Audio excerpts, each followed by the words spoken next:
Hello, we're live on YouTube as well. Fantastic. Alright.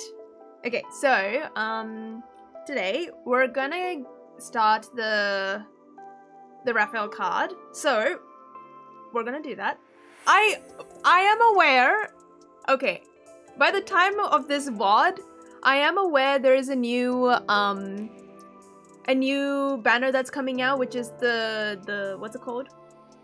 It's the multi banner for, like, it's very historical themed banner.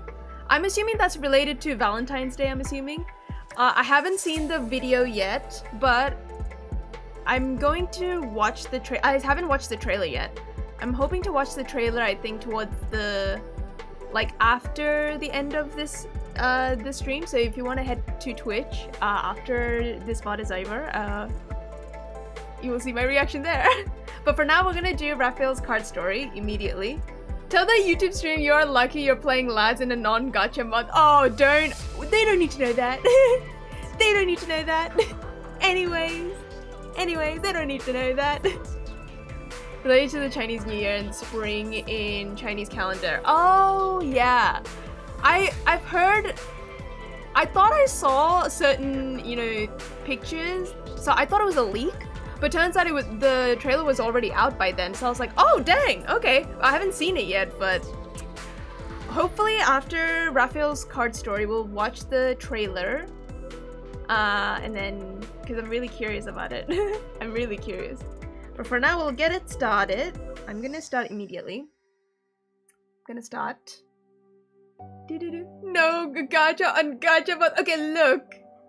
Only for YouTube priorities. Only for YouTube. For people on YouTube who are unaware, basically I'm going through no gacha month, but you might be wondering, I'm playing lads. For the sake of YouTube, I will post it. This is the only exception. Lads is only the exception because I want to do this card story and I'm not rolling, so that's different. So yeah, that's it. So I'm doing one cheat day for a certain game, and that's for lads. Okay, maybe not one, maybe like the other card stories as well. So only Wednesday cheat day. Only Wednesday cheat day, because we have Rafayel card and we also have Zayne's card, Throne of Heroes, and also another Zayne card as well. So won't be rolling in no Owen's meet either. See, none of that. This is the equivalent to failing No November. Hey, I'm doing it for the YouTube peeps. I'm doing it for YouTube. I'm doing it for the YouTube peeps. Because I'm sure, for the people who want to watch my reaction to this card story. Also, can we do a quick, test on YouTube? Because I think I'm live, but I don't know.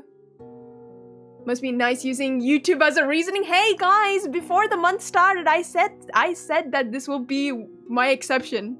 I said it, guys. Lads will be the exception, that's all. Only lads. Only for the card story. Loopholes? Alright. Alright. Wait, I have to check YouTube chat to do a quick test. So, no lag, right? Because I'm on Ethernet, so hopefully there should be no lag. Do you guys see any lag? Hopefully not. Hopefully not. I'm hoping there would be no scuff by then. Because honestly, last Wednesday when I did the Caleb card, I did notice after the VOD, there's a slight bit of, like, stuttering to the video, so that's due to me using Wi-Fi. So this was on Ethernet cable, so this is gonna be different. So hopefully this time it should work. I'm hoping. Alright, I'm just gonna start immediately, the story, the Rafayel story. So we're gonna immediately start. Heart rate monitor check. Alright, everything's working. Alright, let's begin. No amount of disguise can hide the amount we fell in love? Okay.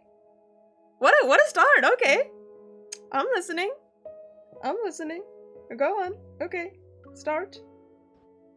That sounded like a very Romeo and Juliet kind of vibes. Like the way that was said.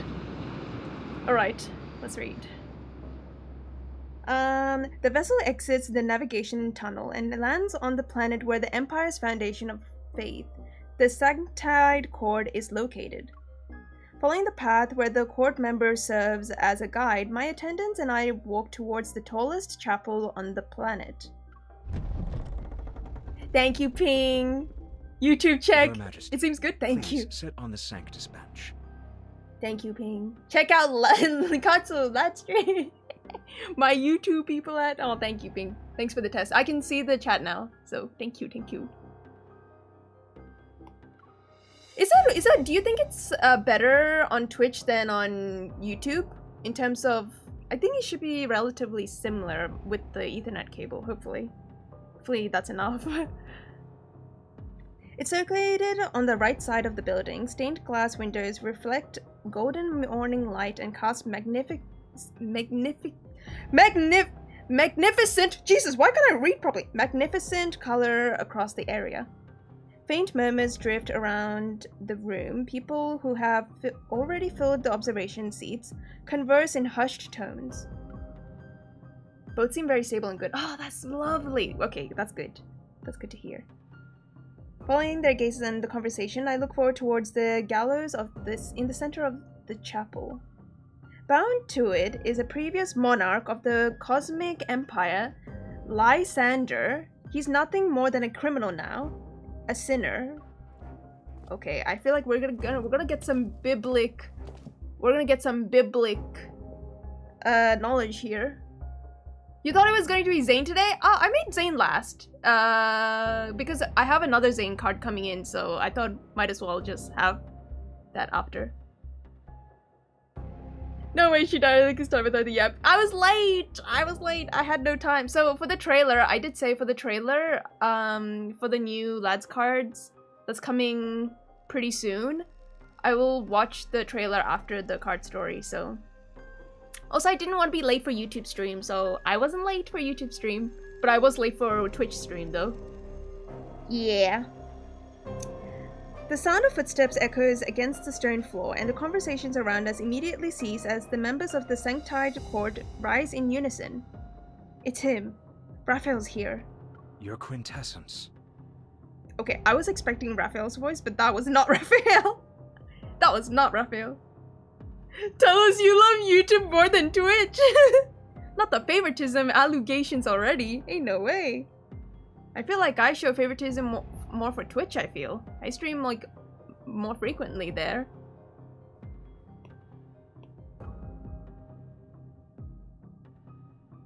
Look at you! Look at our fashionista. The white hood covers half of Rafayel's face as he steps through the light onto the Sanctus bench. He slightly tilts his head to glance at me. I happen to meet his gaze. His indifference doesn't carry scrutiny, yet on me, it weighs heavy like a mountain. I remain seated and make no effort to rise. He says nothing and sits next to me. This place is remote and hardly pleasant. I thought the Empress wouldn't grace us with her presence. Wait, the tone of his voice is slightly different. I'm liking this so far. As the Cosmic Empire's Empress, judging the guilty former monarch is also my duty. Rafayel says nothing. He taps the edge of his chair, and the man's— What? That was— What? Hold on. Wait, Rafayel says nothing. He taps the edge of his chair. The man standing in the center straightens his collar, and so the trial begins. As the Stellar Ocean watches us, our faith in them remains unwavering. In accordance to the Stellar Ocean's current incarnation, the Sanctarch, I, the presiding judge appointed by his quintessence, shall sentence Lysander, the former emperor of the Empire. Lysander incited interstellar warfare to satisfy his personal desires and misused Estispith. He is no longer worthy of the noble throne. Damn. Therefore, the politics Lysander is politics. shall be exiled the politics. to a black what is it? The hole, politics is and politics. no one will be sent to retrieve That's him. not a word, but I think it's funny. I'm really liking the politics so far, and we just started. It's nice. Representatives of the Empire, do you agree with this judgment? In the Allure Galaxy, the Cosmic Empire may command all visible authority. but the Sanctite cord controls the unseen foundation of faith, manipulating the very heartbeat of the Empire from the shadows. Ever since Raphael became the Sanctite cord's power has expanded to the point that it's temporarily crippled the Empire's development. Even though my reign as Empress hasn't been legitimized yet, facing the former Emperor's execution, I'm nothing more than a bystander. So they're just killing the politics is politics. Consti 2026 needs a quote command. I meant to say, you know how the line I always say, the lore is loring. I wanted to say the same thing for the politics, but it didn't make it doesn't flow right. It didn't flow right.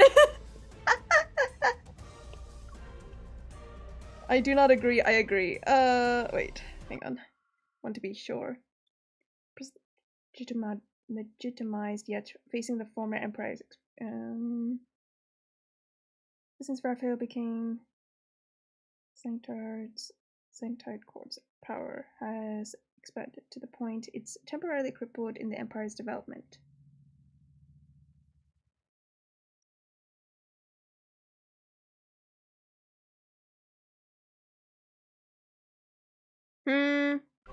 I wonder if this is the choice that changes everything. Is this the choice? Hang on. So, okay. Lysander is the former emperor, right? So he's the former emperor who's going to be executed due to the interstellar warfare that's going through due to his what was it? I think it was for his own personal desires, right? Yeah. But then I'm just a bystander. Do I agree? I would agree if this is related to... Professor, do you agree with this judgment? Agree. To ask me in such a pretentious manner, do I even have the option to disagree? That's what I'm saying. I was like, because I'm just a bystander, right? On behalf of the Empire, I agree. For thousands of years, the stellar ocean has continued to observe the most ancient traditional methods for judgment. Scrolls are presented one after another to me, and Raphael, I pick up the quill pen from the table. Chains clink softly as the previous emperor raises his head. One crazed eye gleams under his dirty, matted golden curls. I never thought I'd be judged by lunatics and liars. Faith, gods, they're nothing but lies. He was okay, with that tone of voice, he was the emperor? Who decided this? Who decided this? And you, my young empress, one day, you will become nothing but a rotting corpse in the chapel. And I'm glad I agreed that he's going to be executed. His gaze grows increasingly frenzied, but those words have drained the last ounce of his strength. The iron chains bind him are his only form of support. That's your fate, not mine. No longer paying attention to his shouts, I lower my gaze and sign my name on the scroll.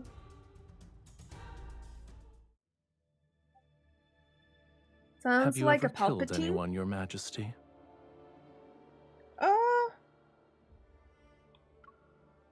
It was a joke.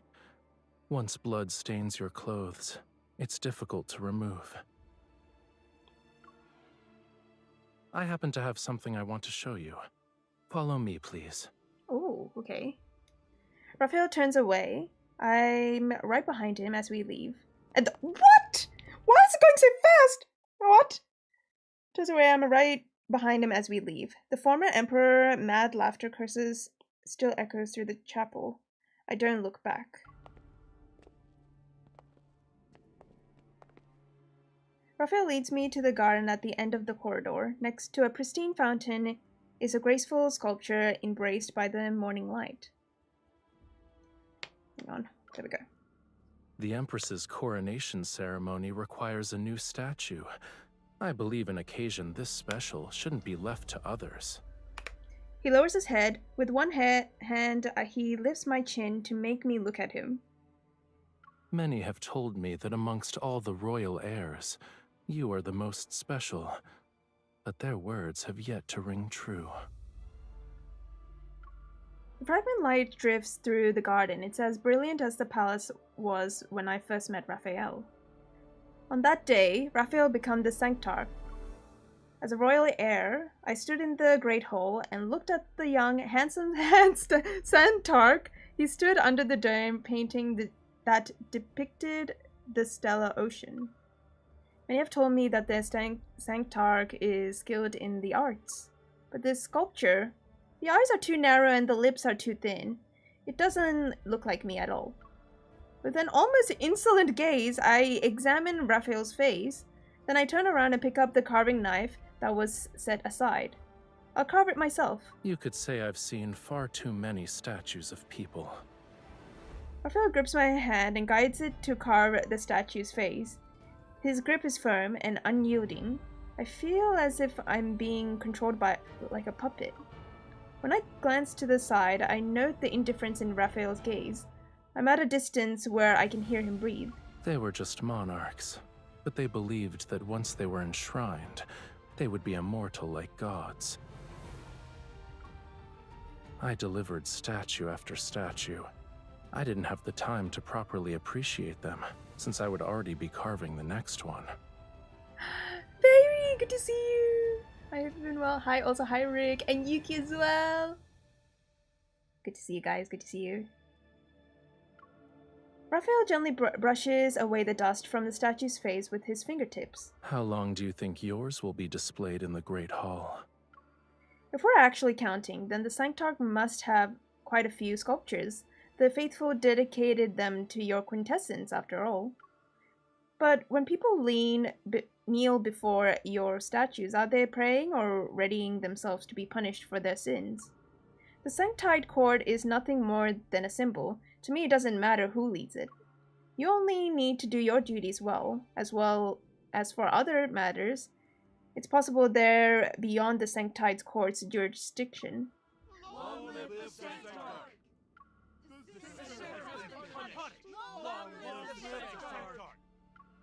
The commotion outside the chapel reverberates as the inopportune moment my words now seem hollow and empty. It's time. Would you like to accompany me to see those followers? Irritated, I pull my hand from Raphael's grasp. That won't be necessary. You've done so much today. Your quintessence, it's time for you to rest. Damn. Wonder I saw the where you saw the parallels of this story? Where are you going with this? Where are you going with this? The starship is docked on the top floor of the chapel. As I prepare to leave, I look down at the bustling crowd. I won't tell yet. Wow! Talk about edging. What is this? What in the cliffhanger? Next time on Dragon Ball Z. You did the story, so you know the spot. Oh, okay. Okay, that explains a lot. The splash of color belonging to Raphael is like a spark that fell into a wasteland. As soon as he steps out, a crowd bathed in dimness surrounds him. Only a gust is needed to ignite the flame of conflict. When that happens, I will subjugated? I will be subjugated and reduced to a chapter in cosmic history under Raphael. I must stop the Sanctite Court from expanding. Raphael will be my starting point. Okay, and so it begins. You're doing the unicorns? Ah, the unicorn stuff. Got it. They say the Sanctarch has 10 different souls. No one can truly kill his quintessence. So what people are saying is he's a cat? Sounds about right. But cats have 9 souls. Raphael has 10. Close enough, right? Those who anger the Sanctarch shall be punished by the stellar ocean before dying under mysterious circumstances. I heard that his quintessence opens a third eye while sleeping and feeds on human brain matter for sustenance. Okay, I don't know about that. Enough. In order to understand who Raphael actually is, I summoned ministers who have contacted him. But I only hear absurd, useless information in the court. I need to silence everyone. They say this, I've heard that. Since when did you start believing in nonsense? Your Majesty, I think we should focus on Muria. It's a planet controlled by the Sanctide Court. The strategist, a minister whose duty is to predict the course of events, as they unfold and offer me counsel, step forward. In the past, the former Emperor promised that he'd hand over Muria to the Sanctarch. It was an attempt to appease the Sanctide Court because of their relentless pressure on the Empire. Muria is the Sanctarch's home planet. His quintessence lived there as a child. Oh, it's similar to Lemuria, right? So is that a play on words? Muria? Lemuria? Okay, I see. I see what they did there. Moreover, Muria possesses an energy source that's extremely important to the Empire, Astaspith. Okay, I need to learn how to pronounce that. Astaspith? Astaspith? Astaspith. Is that how you pronounce it? My god. Ever since the Sanctide Court took control of Muria, they have restricted the Empire's Astaspith extraction and mining operations. Astaspith. Nailed it. Nailed it. The Empire's technological research and weapons manufacturing use shit, I can't even say it properly now. Astaspith? Okay. I thought I nailed it, but I didn't nail it. But only Muria's ocean can produce it.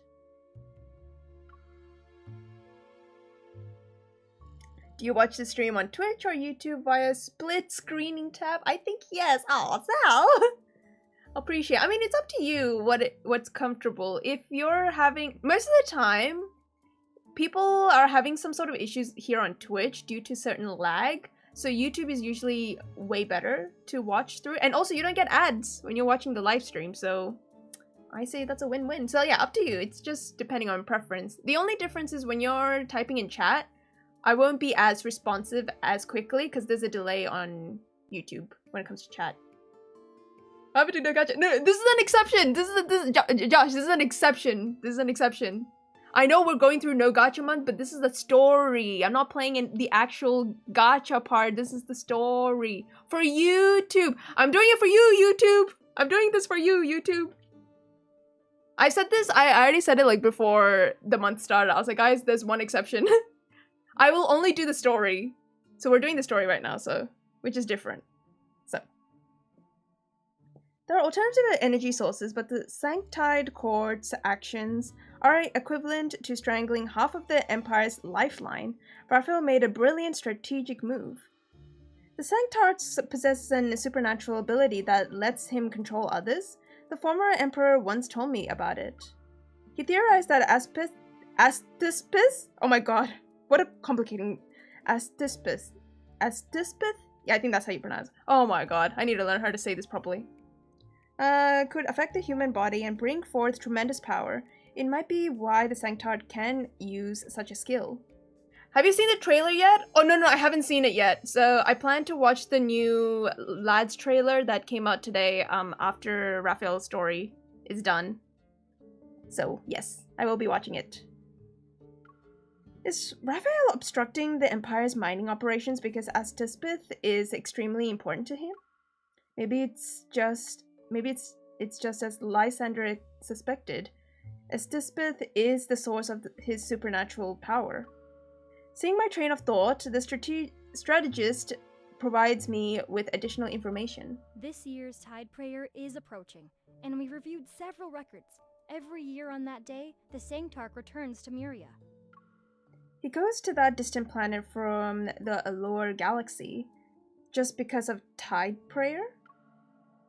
Grabbing a possible lead from countless thoughts, I pause and that I stand up. Seems the connection between the Sanctard Muria and Astaspith is not a small matter. Why don't we investigate this further? Prepare a starship. Its destination is Muria. I see what they did there with the Muria and Lemuria. I see what they did there, but it's funny every time I say it. Muria? Main island. Oh, okay, main planet. The gray-blue glass acts like the eyelids of a deep sea. It slowly peels away the veneer. A planet silently emerges from the stellar ocean. Its name is Muria. The starship slowly descends and passes through the fog belt at low altitude. What? Why is it going so fast? Low altitude. Boundless seawater fills our vision. Neither pure blue nor black, like stagnant water. It's a metallic, rust-like gray that surrounds the remaining remnants of land. Ooh. As the starship descends through the sea mist, the outline of a small town emerges. Today is Tide Prayer. People dressed in light-colored robes are gathered in a small square. The Sanctarch leads their quiet prayers. May thy will be done in the vastness of the stellar ocean. Oh, it's very cult-like. It's very cult-like. I adjust the mask on my face, wrap my cloak more tightly around me, and follow the crowd to the center of the square. Wait, am I supposed to be undercover? He's gonna notice me. I'm pretty sure he... The morning light falls lovingly upon Rafayel like golden gauze draped over an exquisite divine statue.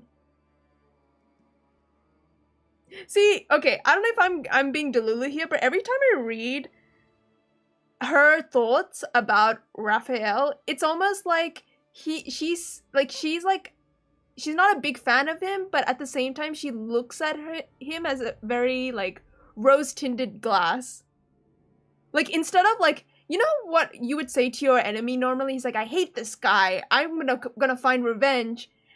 He looks so ugly. Meanwhile, MC be like, oh, this dashingly good, handsome man, I'm gonna come after you. Like it's like the same thing coming after for revenge, but it's like, but it's like different way. Like she looks at it in a very rose-tinted glass, which I think it's kind of funny. Hi, Yotsuba, good to see you pretty much soon. Is she soon? I don't know too much about her personality here. It's very... I mean, compared to the Caleb card story I did, very different. I will say that. Her MC here very different to the Caleb MC. But it's really hard to form an opinion what MC is like in this one. But we'll continue. A large hood covers his face as he bestows blessings upon the people who are here for morning prayers. The radiance shall accompany Muria and all who look up to it forevermore. During the resanctation, I'm only a few persons away from Rafayel. Rafayel raises his head. His serene gaze is akin to a floating bubble. What? What? Why is it so fast? As it seemingly drifts and lands on me. Curses, he didn't recognize me right. I quickly lower my head, and all I can see is the crowd slowly parting. A hand is extended before me.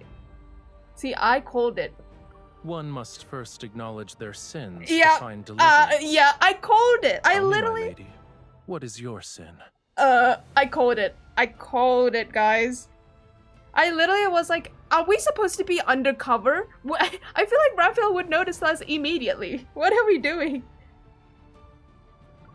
I'm here to seek the Stellar Ocean's protection. It is their duty. Wait, no, I think... No. We haven't been caught yet. Well, I feel like... Come on, Raphael's smarter than us. I feel like he knows it's us, but he's just pretending to just go with the flow. Raphael takes my hand and leads me to where he had been standing before. The Stellar Ocean's radiance shines upon all creatures.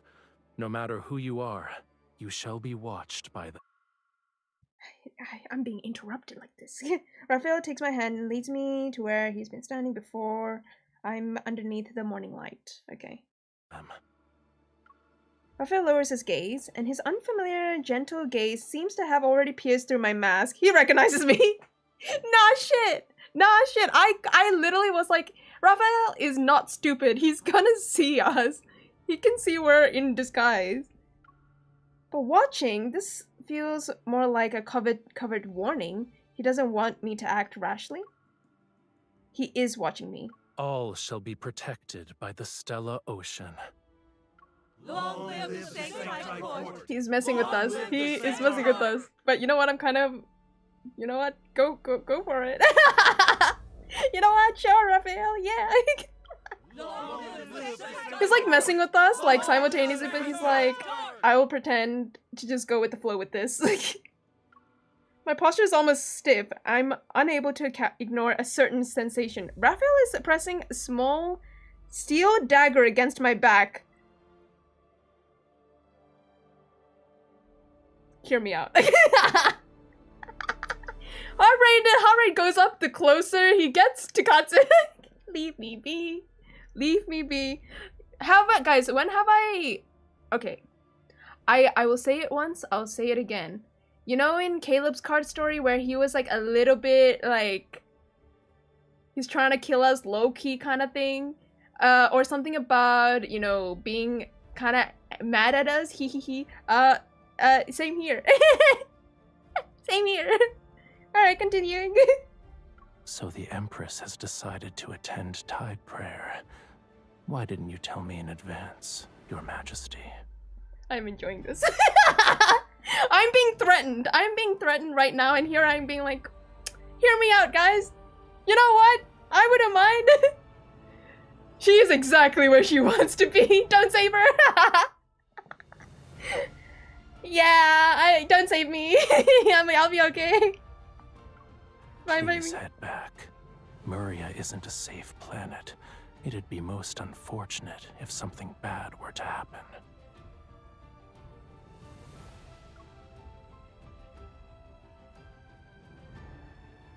The chanting lingers in the air. The prayer ends and people surge forward. The pressure behind me eases. The crowd intensely engulfs me as my attendants return to my side. We've been discovered. Keep following him, but be more careful. Your Majesty, the mining area was sealed off this morning. All the miners have been ordered by the Sanctite Court to withdraw.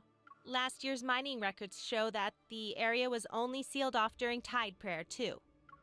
I knew it. Tide Prayer was just Raphael's excuse to return to Muria. His real objective involves Estespith.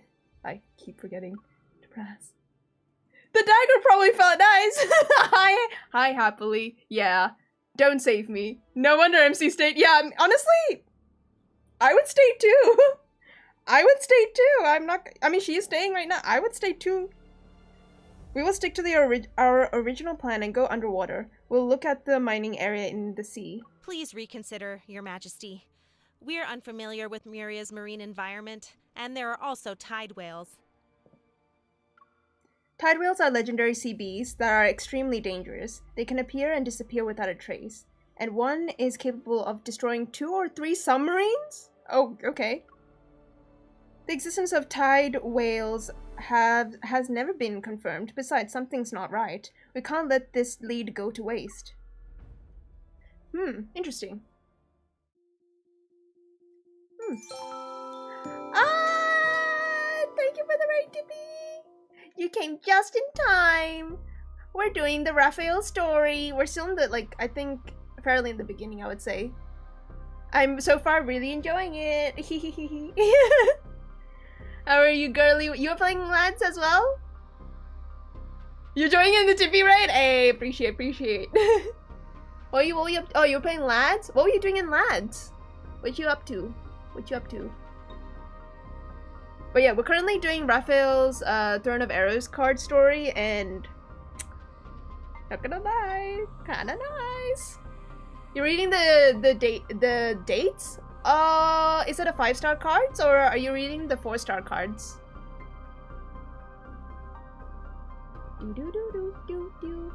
Yeah? Wait, hold on. Replug the iPad real quick. There's a screen tear that happened. I don't know if it's your Wi-Fi. A screen tear?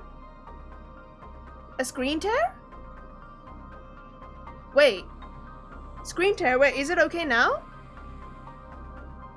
Wait, what is a screen tear? It looks fine on my screen, guys. And on YouTube as well.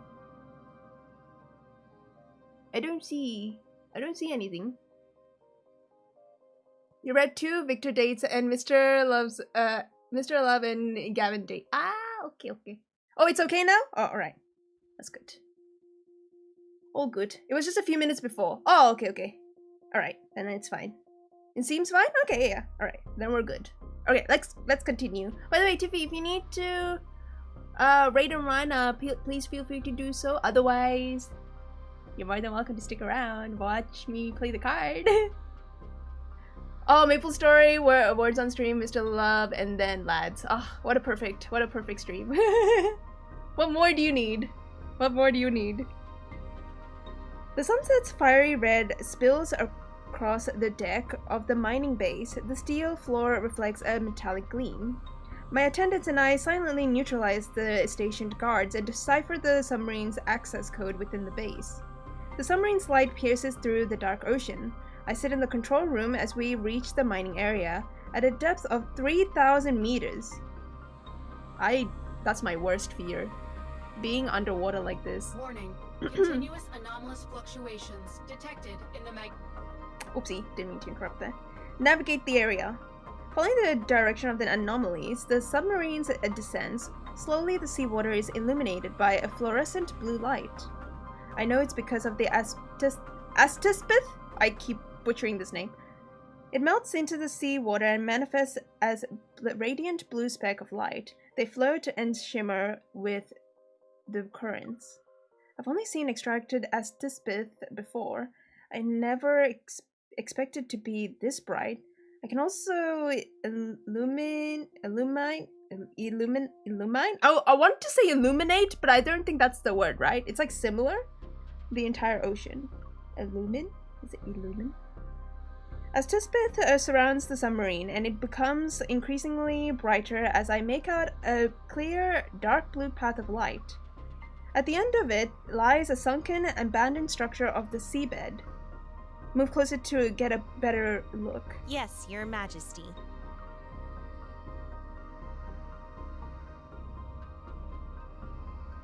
The submarine searches through this structure. After we pass several ornately carved stone pillars, our field of vision expands. This appears to be a garden. Throughout history, Muria has experienced many instances of submersion. This place must have been a city at one point. The submarine system indicates another light source has been detected. Masses of Astispith appear. They swirl around a colorful cluster of coral. I slowly approach. The murky seawater becomes clear and reveals a sight I can hardly believe.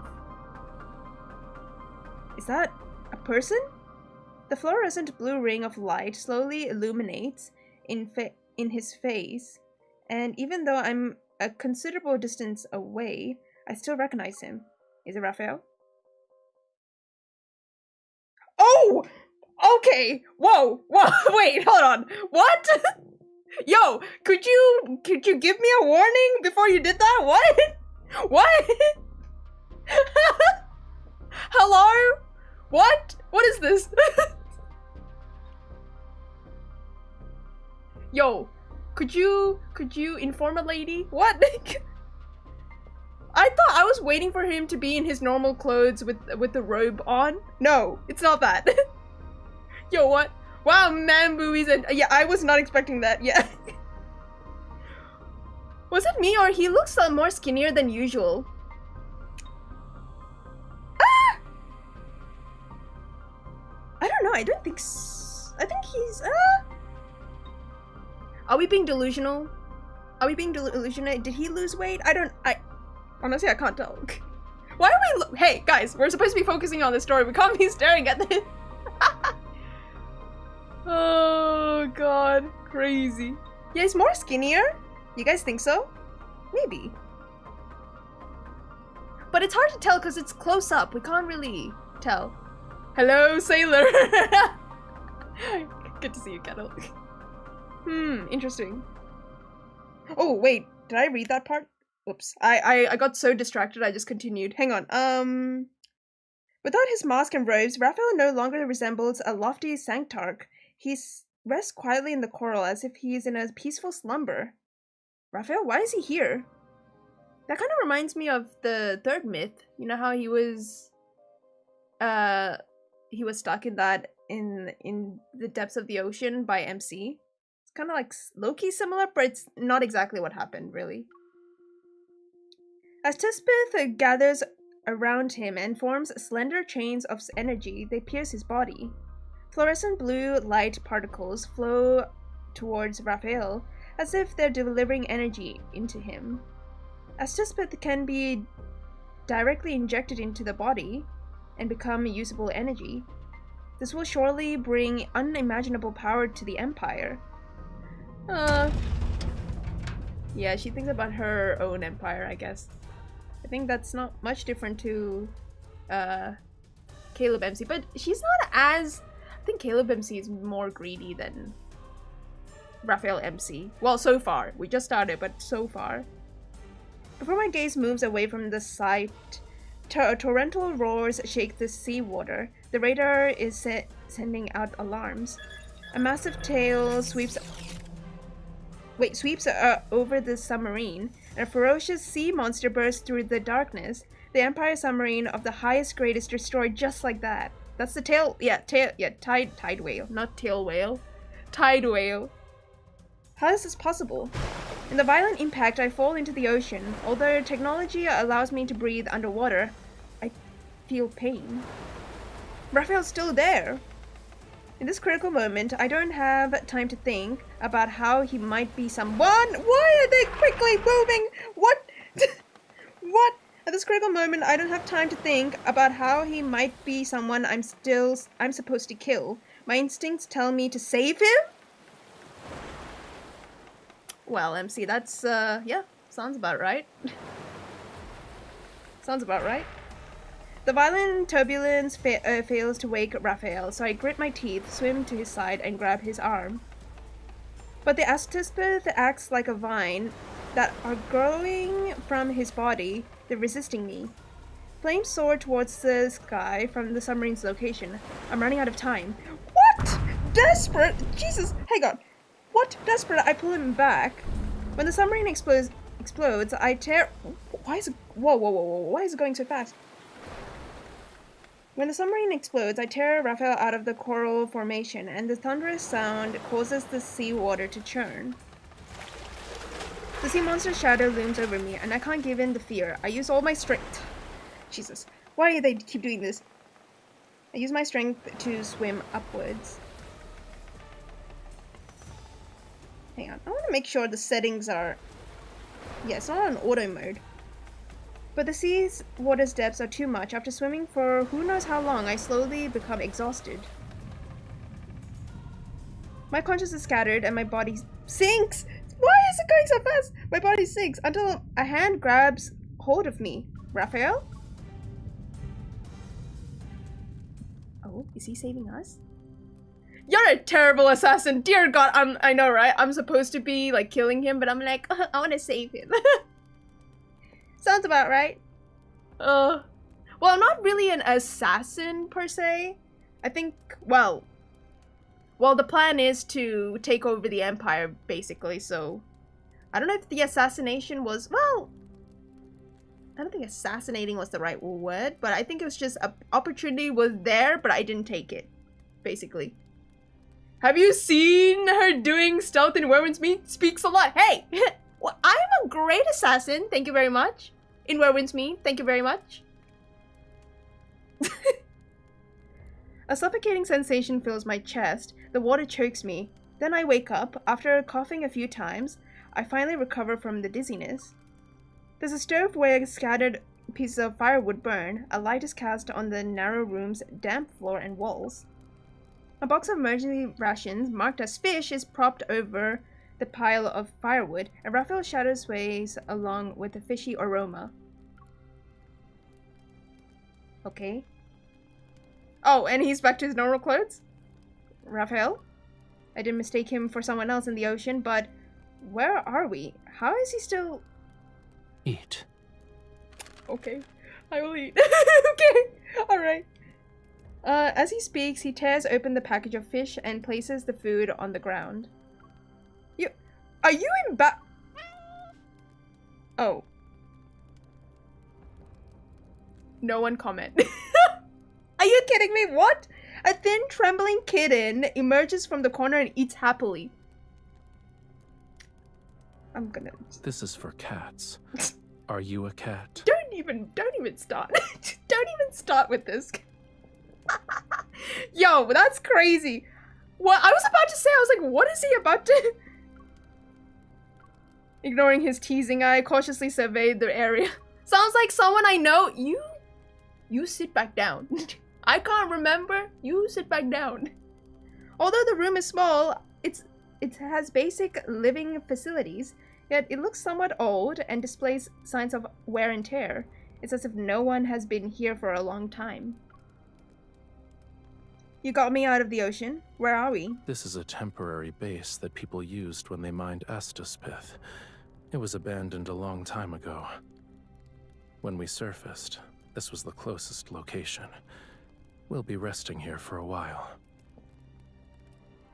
So, you like? Okay, so, Raphael's tone of voice is really nice, I will say. Because you know how, there's a difference in tone between, there's a tone between his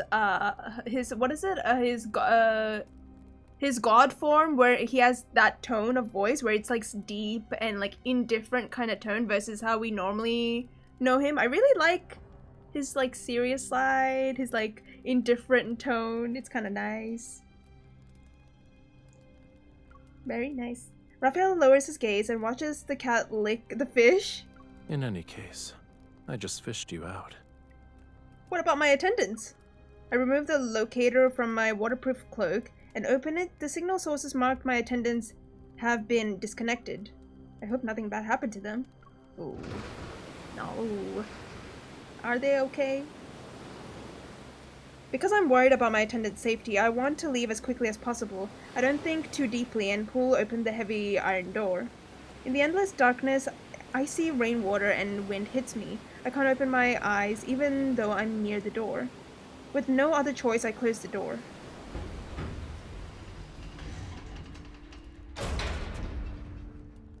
You're the one who got disconnected. Oh, it's me. This place is far away from Muria's main island. We have to wait for the storm to stop before we can leave. Your people are alive on the main island. Even if they could rescue you, it'd take at least a day. So I have to stay here with him for now? I don't think that's a big problem for me. Don't mind if I do. Home sweet home, they say. Don't mind me. Back inside the base, I checked the mechanical blade hidden on my wrist as a precaution. Okay. If I wanted to kill you, you'd already be dead. Likewise for me to you, technically. Under the ocean, we could have killed him as well, but... So does that make us both terrible assassins? Does that make us both terrible? Being cautious never hurts. Ever since people started addressing me as Your Majesty, I've always had a weapon on hand. I also heard the Sanctarch experienced similar troubles. Heard? I thought you did a thorough investigation. Even though Raphael exposed my purpose, I don't panic. He has countless people who can serve as informants, and this is his home planet. Finding out what we're doing would be a simple matter. You're bolder than I imagined. I warned you, and yet you still chose to follow me here. How else can a person uncover the most valuable of secrets if they don't venture into danger? It turns out the Reverend Sanctarch has to absorb Astaspith to sustain himself. And Astaspith allows you to use those mystical arts, correct? People who know too many secrets don't live long. His words are threatening, but Raphael acts as though he's the one who's being threatened.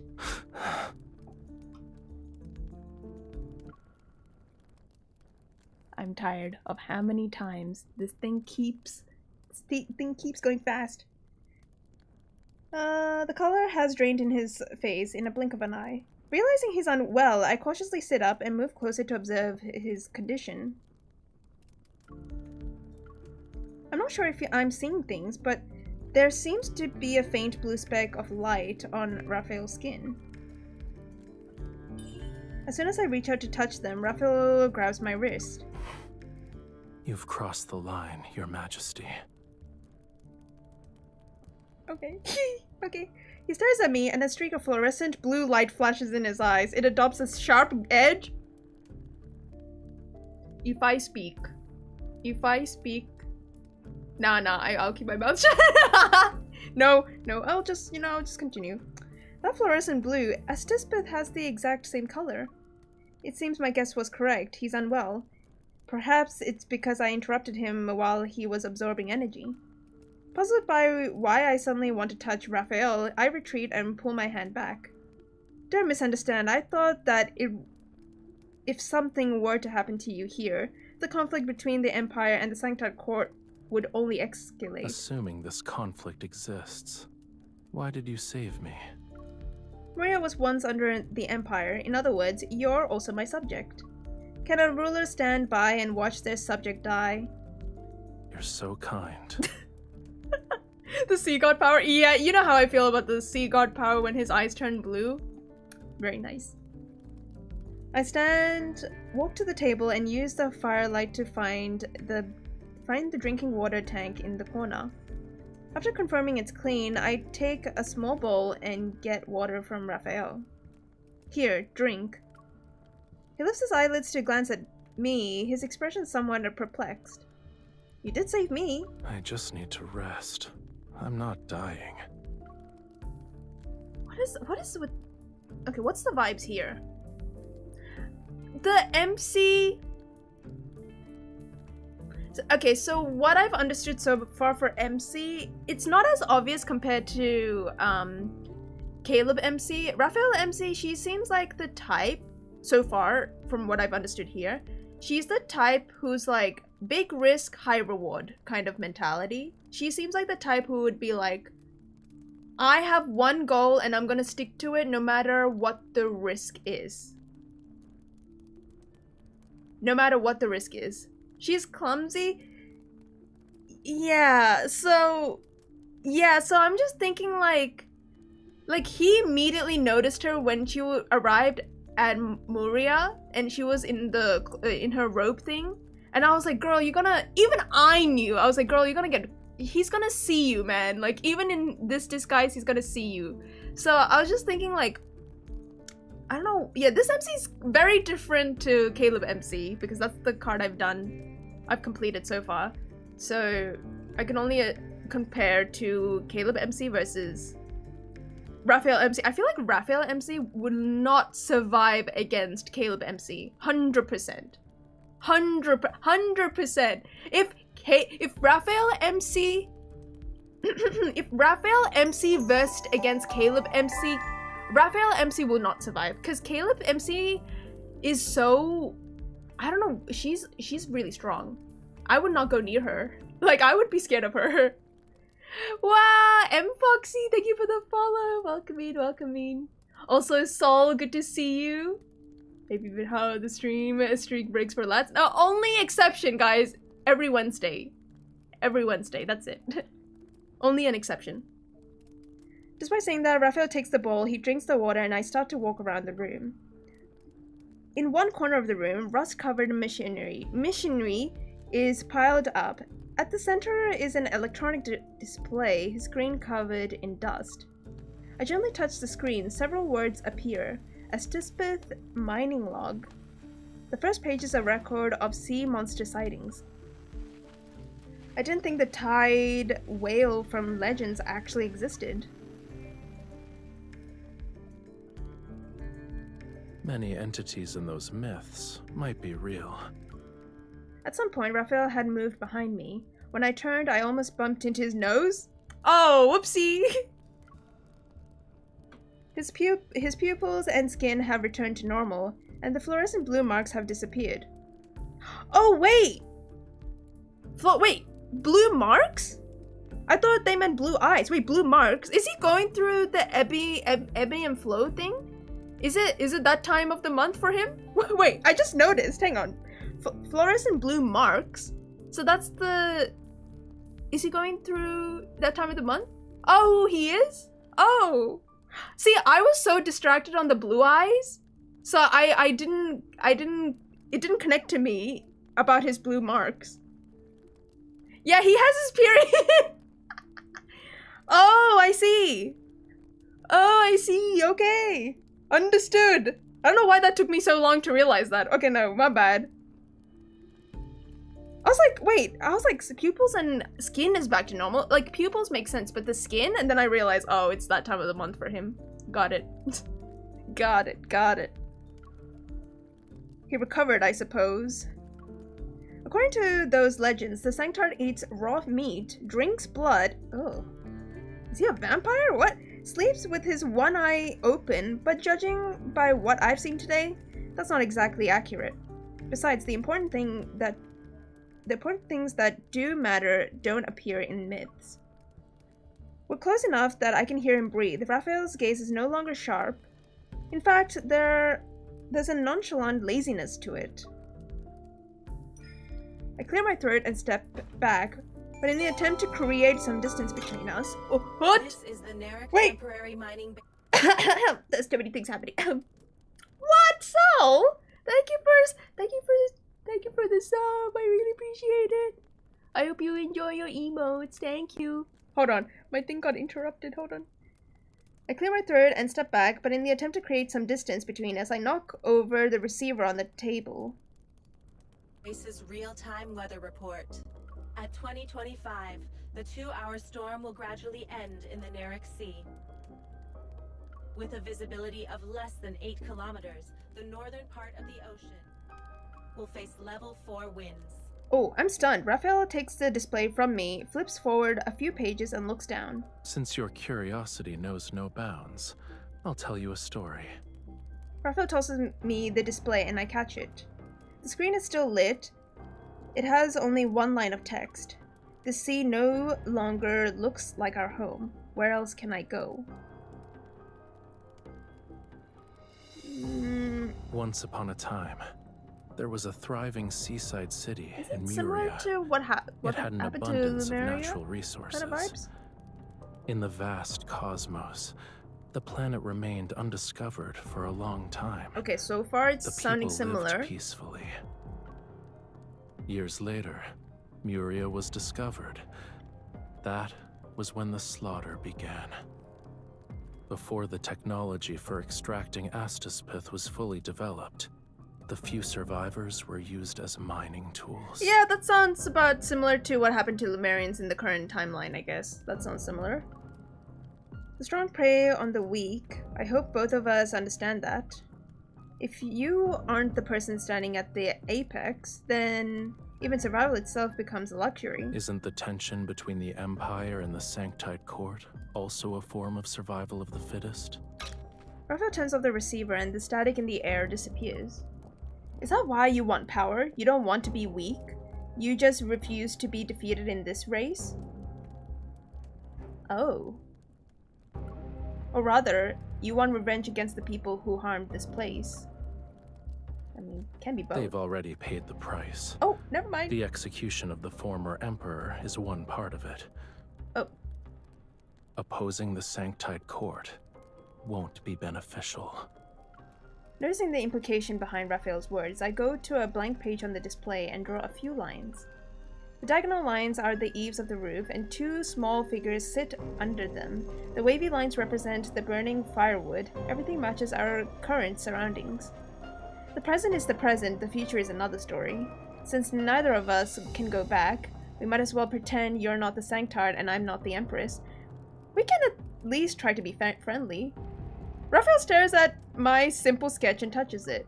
As if waking up from a dream, he sweeps his finger across it like he's cutting thin air. The drawing disappears. Let's go. To whence? The rain has ceased. We'll visit the small islands around the temporary base. Maybe we can contact your attendants. What happened to no gotcha? Guys, I said that is the exception. Only for YouTube. I'm doing this for YouTube. Since I have like 3 other cards to complete. Actually, no, not 3 anymore. 2 more cards to do. Hi, Oreo. Good morning. How are you? All right. Outside, the sea's surface has calmed down. This is a small, low structure built from materials that won't easily erode from seawater. Waves crash against the jetty outside the base. Droplets land on my shoes. I follow Raphael and board the speedboat at the end of the jetty. The propeller spins, stirring up the seawater. The base's figure slowly recedes into the night. After traveling for some time, a narrow strip of land emerges from the mist. The town's light twinkle, and the sea's breeze carries distant, melodious, cheerful music.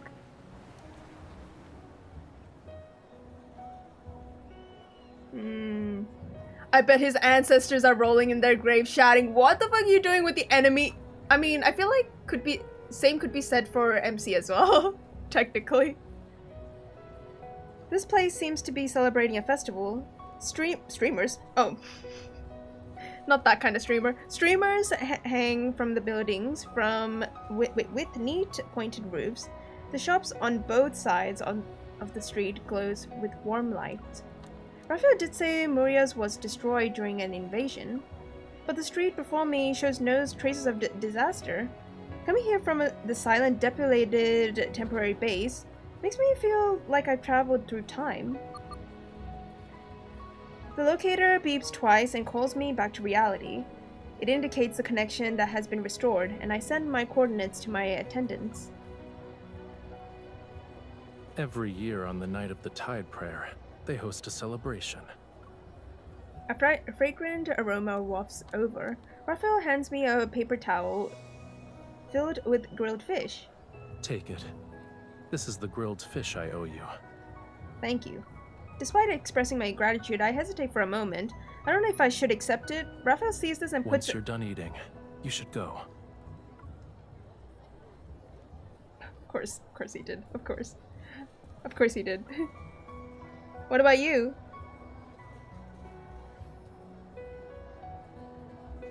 No one recognizing me is a rare occurrence. I want to stay for a bit. Raphael looks relaxed, and it appears he does want to linger for such a simple reason. Cheerful music resounds in my ears. The carefree woman wears dark blue dance skirt, steps into a clearing that could hardly be called a square. They dance passionately, swinging their skirts. They reminiscent of fish swimming in the ocean. I picked up the fish. I taste its freshness and the flavor of being free from heavy responsibilities, something I rarely experience. What's the name of the dance? It's not a specific dance. When the music plays, they move based on how they feel. Do you want to try? Well, okay. Oh, wait, I forgot to read this. Whoopsie. Hold on. Addressing the Empress by her first name. Oh, classic. I pause. It's been many years since anyone addressed me as such. It's been so long that I've forgotten that being the Empress is simply a role. There's no such thing as Empresses or Sanctarchs here. I believe we're just two ordinary people. Take his hand? Sure, why not? Sure. The corner of his mouth curls upwards, and I place my hand... What the hell? Why is it going so fast? Upwards, and I place my hand on his shoulder. Just so you're aware, I'm good at dancing. Oh. Are you referring to the times you listened to solemn melodies in the palace? You only wore the appropriate poses and expressions. Flashback to the ice skating dances. That can't be called dancing. Oh. Raphael supports my waist with one hand. Using a firm grip, he moves me closer. Why is it going fast? Pulls me closer, and I had to lower myself and lean back. He leans down, seemingly immobilizing me in his embrace. His unyielding authority refuses to be resisted. Okay. You can let me lead. Okay. Go ahead. Raphael, allow me to tell you a secret. I'm not the obedient, docile person you think I am. Outside the palace, I have other sides you had never seen before. Yo, what is... Wait, so... Okay. So basically, MC is kind of rebellious, but she knows she has a duty to do, but at the same time, she doesn't think about her plans, she just goes right ahead. High risk, high reward. Okay, I think we know what kind of MC she is here. So, lead the Oh! Oh! MC leading the dance? Okay, MC! Yeah, you lead, Raphael. I push Raphael away and immediately step forward. Without giving Raphael a chance to react, I take his hand, pulling him towards me. I become the one who leads this dance. And that's, yep. Go girl. Go girl. We love that. Our hands move across each other's bodies in accordance to the rhythm. We must look intimate. We must look intimate at this moment. I take back what I said about not seeing how you're special.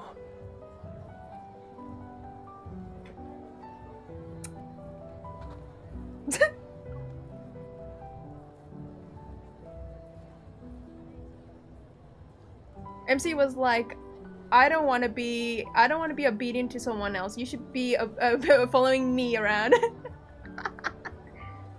Love that. MC be like, I'm a dummy mommy. Great. Classic. We love that for her. Love that. As the music gradually fades, Raphael catches me. While those final notes resound, we lock eyes. Neither of us speak until the voices around us erupt in excitement. Only then does the air seem to rush into the space between us. Wait. Ooh. I realized that all the men who had been dancing are now bowing down to kiss the back of the partner's hand. But kissing the back of one's hand has another meaning to the Empire. During a monarch's coronation ceremony, the Sanctite Court's Sanctarchs kisses the back of their hands as a gesture of approval and recognition. Even though this isn't a coronation, I try to pull away, but Raphael doesn't let go. Why are you worried? This is nothing more than a meaningless kiss given to a dance partner. Well, unless MC has otherwise, maybe MC be like, well, I want it to be special, low key. Hi, Veda. Good to see you, Veda. My heart pounds like a drum. I assume it's because I dance so passionately. I offer my hand to Raphael, and his soft lips immediately touches the back of my hand. The sensation tickles! Why is it going fast? Where am I?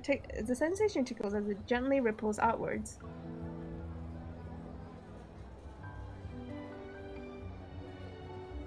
Man. For some reason, a thought appears in my mind. If there's anything that could commemorate... Oh my god. Why is it going really fast? Commemorate a few seconds, it would be this kiss. A locator of my cloak vibrates. My attendants are sending me a signal. When the device starts ringing, it means they found my location. They're on their way to take me back. But MC doesn't want to leave, does she? My freedom has already come and gone. I feel a hint of regret. Of course. Do you want to stay here? No. A thought involuntarily arises in my mind. In the time I have left, what else can I do with Raphael? My gaze falls on Raphael, and I realize I shouldn't dwell on it. What I must do is wait for the moment when we part ways. Kazu sounds like she wants to be tickled. Hey! No. Following the crowd as it disperses, Raphael and I walk along the streets, heading towards the coast. The sea wind stirs, and a chapel stands alone on the edge of the cliff. Shall we wait there? Oh wait, that's... Okay, if we're gonna talk about the myth card, this is the place... What is it called? Oh, there's the name of this place. I actually forgot what it's called. We pushed open the chapel's heavy doors and sit on the pews. The dim light before the statue envelops us. The silent, boundless sea surges under the moon. When the time comes, I see my attendant's arrival through the window. The chapel is vast, and the lights around us are faint. From the prayer room located in its depths, the intermittent voice of a devout person can be heard. O divine Stella Ocean, I love someone who cannot love me back. Oh. Oh. Our families are locked in a bitter conflict. We're destined for different paths, so we can't be together. Please forgive me for my sins. I fell in love with her. Please forgive me for my sins.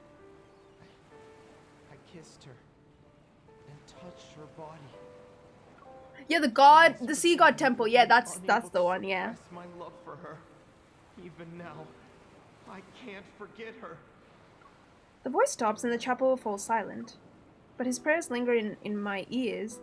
They turn into thoughts I can't ignore.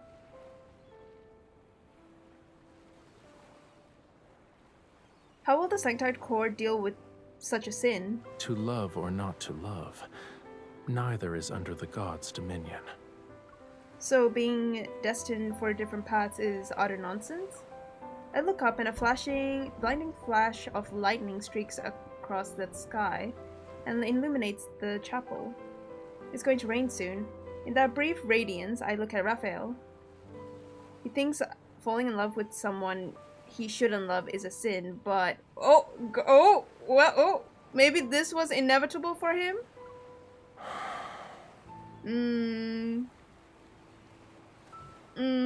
That's a little... What do you say about Rafayel then? The downpour starts and I can almost feel my heartbeat is the sound of the rainfall. Using the heavy rain to drown out my racing heart, I move an inch closer to Rafayel. Ah! Hello? In that quietness, Rafayel watches me for a long time. Woo! Wait! That was really fast. He gradually leans and our bodies are seemingly pressed together. I see my reflection in Rafayel's eyes, right before our lips touch. Perhaps he no longer sees an inexperienced empress. Rather, there's only a woman he still wants to be close after stripping away every identity. It's time. You should leave.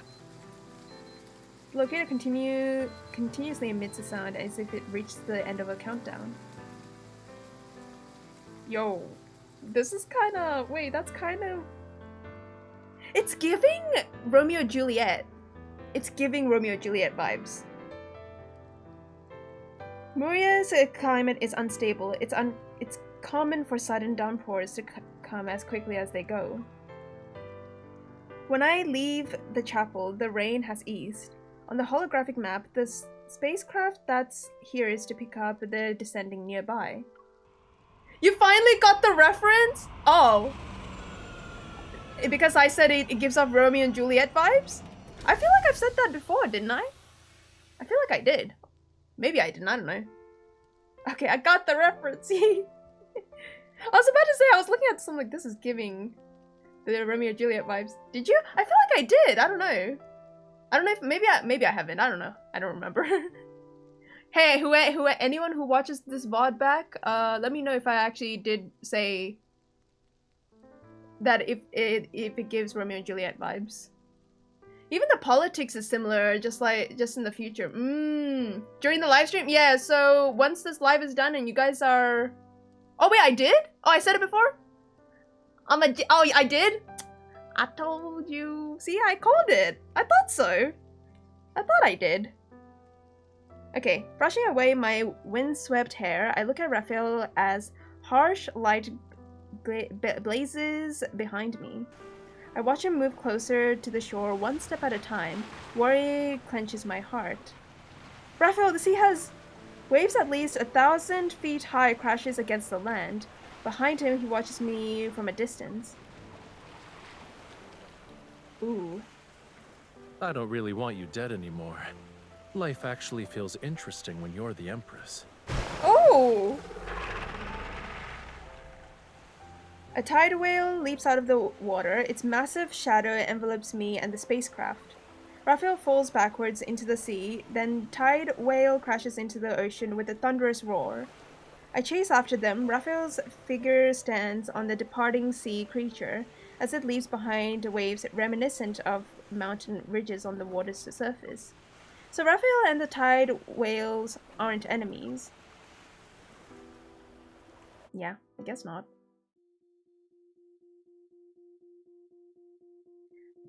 at night in Muria feels dreamlike and ethereal. It only visits me after the sun sets in those darkest hours. Wow, Ryan! Ryan raid? Thank you! Thank you for the raid, Ryan!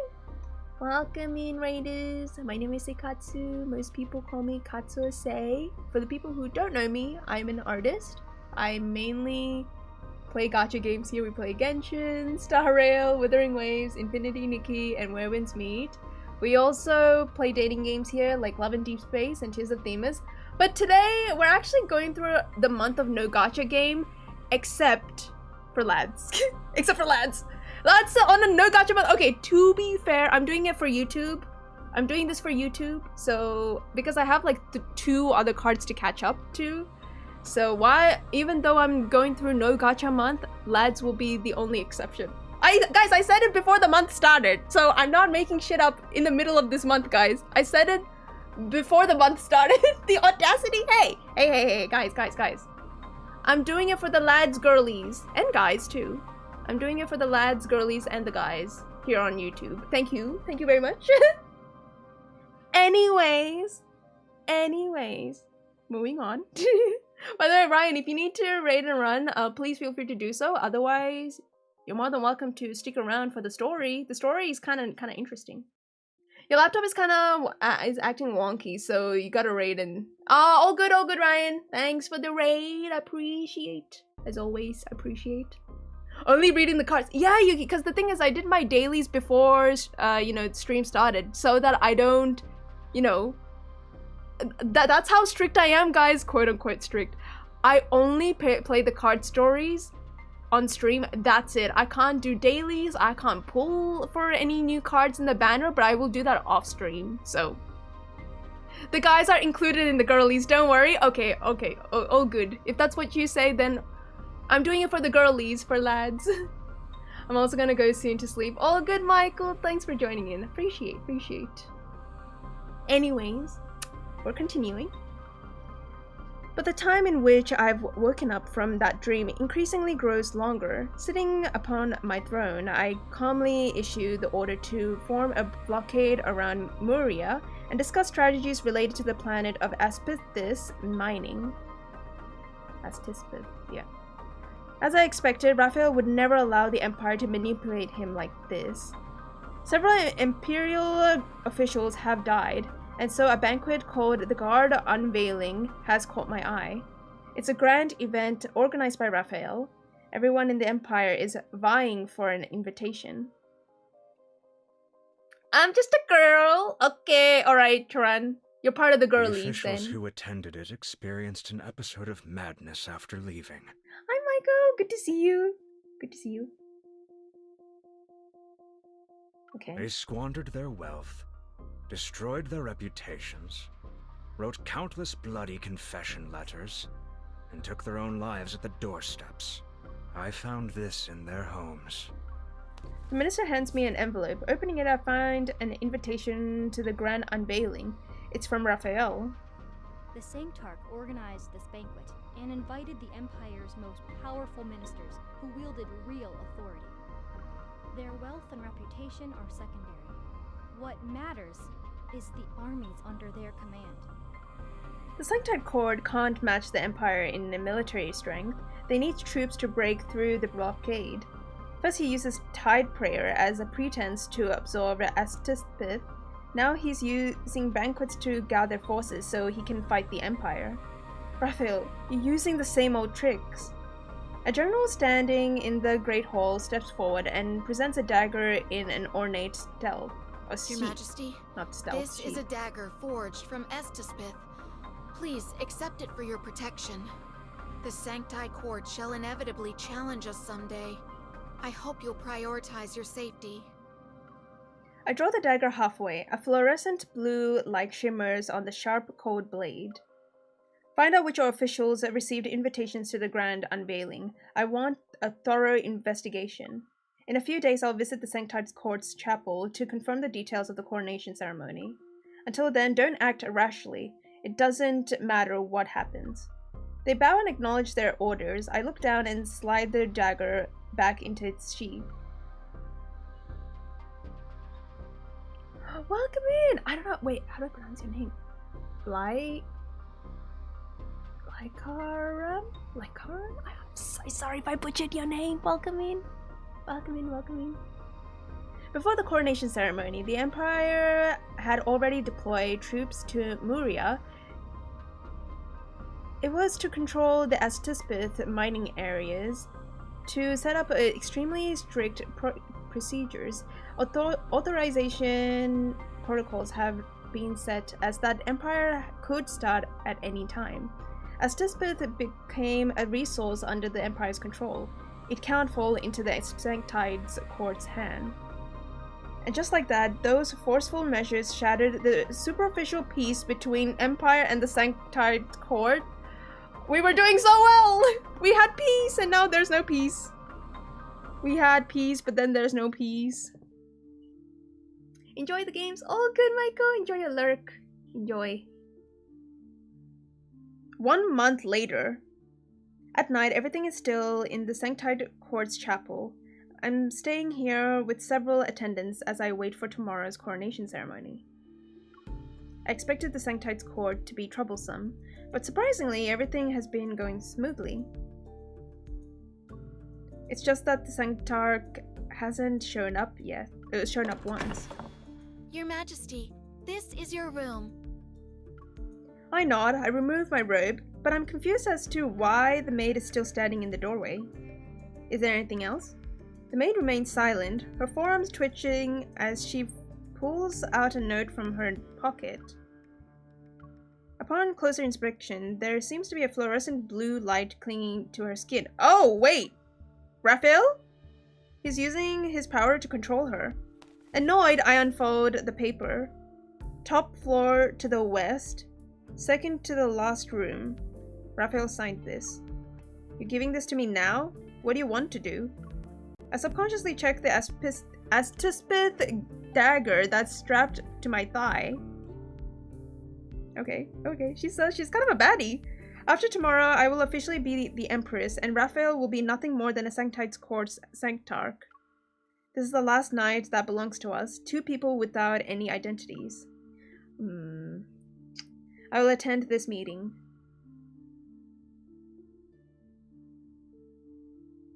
Oh, whoa. What a different vibe. At midnight, everything is empty and silent in the chapel. The flickering candlelight illuminates the corridors. Reaching the location mentioned in the note, I push open the door. A starry sky enters my vision. There's an airship beside the launch platform. Under the starlight, Rafayel stands quietly in the front. Oh, in front of it. You contacted me in the middle of the night. Are you not going to tell me where we're headed? So you wouldn't have come if I didn't tell you? I'm speechless. The airship's hatch slowly opens, and I follow Rafayel into the cockpit.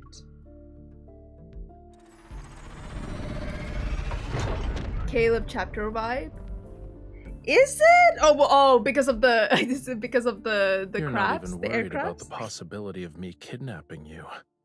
On the night before the coronation, the Sanctarch takes the Empress and runs away.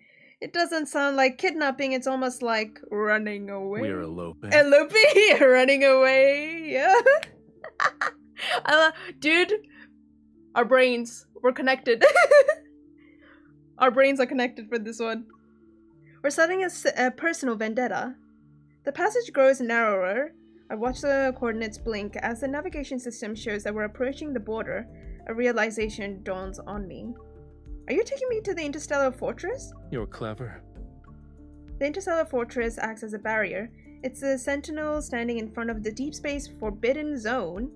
Beyond it, the area is filled with turbulence and debris. It's extremely dangerous for flying spacecraft to navigate. If you're scared, you can still change your mind. This is a very Caleb chapter to control an aircraft kind of vibe. But then again, this is like very space opera, so I would expect that they'll, or most of the love interest to control the aircraft. You're here, why should I be afraid? Even so, I immediately check the safety equipment inside the spacecraft. Don't worry. I'll bring you back safely so others won't think we actually eloped. Well, I don't know if MC... I think MC wouldn't mind, to be fair. I wouldn't mind. I mean, what? I mean, anyways, let's continue.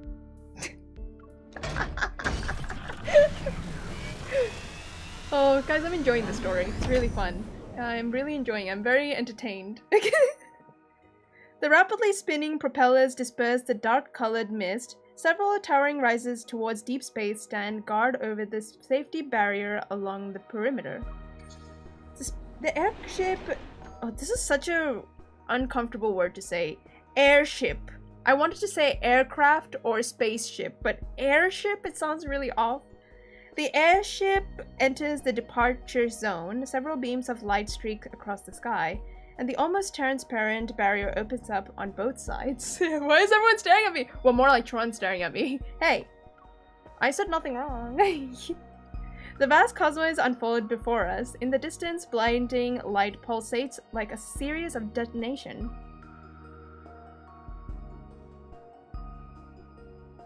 Another neutron star has exploded somewhere far away. You've seen meteoroids explode in space? Well, a certain someone. That reminds me of a certain someone. Caleb? Wow, this is so much Caleb energy in this card. Some of them. Oh. When I was young, I was kidnapped because of my status as the crown princess. They took me and fled. Since they choose to only use hidden interstellar routes, I saw it only during the journey. I thought you were well protected since childhood. It's because danger was always lurking. Special protection as was par for the course. So what happened? I finished them off personally. Oh! Wait, she's kind of a baddie. Okay. Damn. You must repay any grudge, huh? In a way, you're just like me. Sit tight. Okay.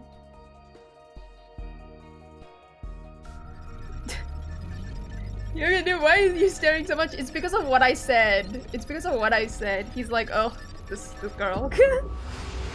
He activates the airship's defense mechanism. The vessel's speed suddenly surges, and I'm forcefully pressed back into my seat. Meteoroids of all sizes forms a narrow tunnel. We weave through the bizarre, otherworldly scenery. The instrument panel reflects Rafayel's calm expression. Amidst the violent turbulence, he pilots the airship and breaks free from the obstacle-filled galaxy. The vessel escapes the torrent and enters an ocean of stars. What is this place? It's as if I were fallen into a loop of water under the setting sun. A purplish-red nebula forms two wings against the cosmic canvas. It's like a dancing butterfly. What am I trying? Okay. Oh my, don't even remind me. The Butterfly Nebula is the result of two meteoroids colliding. Wait! It's hidden behind the turbulence, and it's impossible to see. Why is unless you pass through the chaos. This is reminding me once again Tomorrow is your coronation of ceremony. Caleb's mid card. I think you should have a good gift. Oh. I turn my head towards Rafayel. Because I look at the nebula for so long, the colors belonging to that ocean of stars gently veil my eyes. In my vision, Rafayel is also tinted with those hues. The sight becomes a memory related to this night. It's more beautiful than when I saw it as a child. Thank you. That was almost kind of like a birthday gift. Oh my. At this moment, I seemingly have gained the freedom to be honest with my feelings. I envy those two meteoroids. One of them collided with the other. They couldn't escape their fates, yet in the process they become a rare, beautiful spectacle. This is very... This is kind of reminding me of Caleb's myth card. They've been shattered, broken into little pieces. Is being envious of that worthwhile? I won't accept such an outcome, and I don't believe in fate either. I believe wherever my choices lead me shall be my fate. Okay. Before I can fully process what's happening, Raphael leans towards me, his palm clad in his searing warmth. It's pressed against my thigh over my clothing.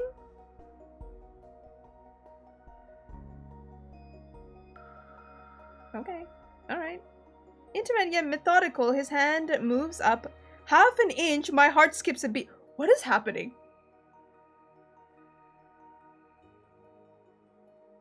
As a famous person once said, please don't explode him.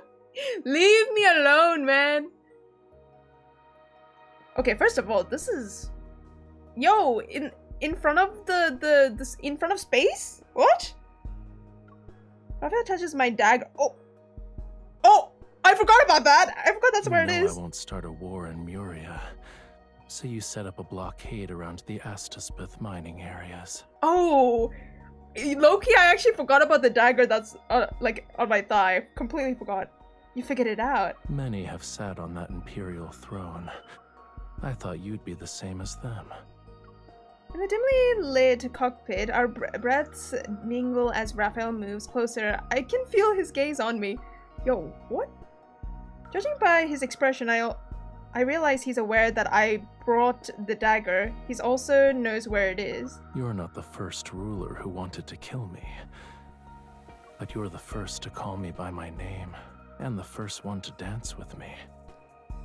Is this like giving Stockholm Syndrome? Like, you kind of love your assassin Loki kind of vibes? Like, even though initially you guys were like, not in the right terms with each other. Okay. He pushes my robe aside, and what touches me isn't Raphael's hand. It's a cold glass bottle. He tucks under my thigh strap. The item sits next to my dagger. I found an interesting bauble.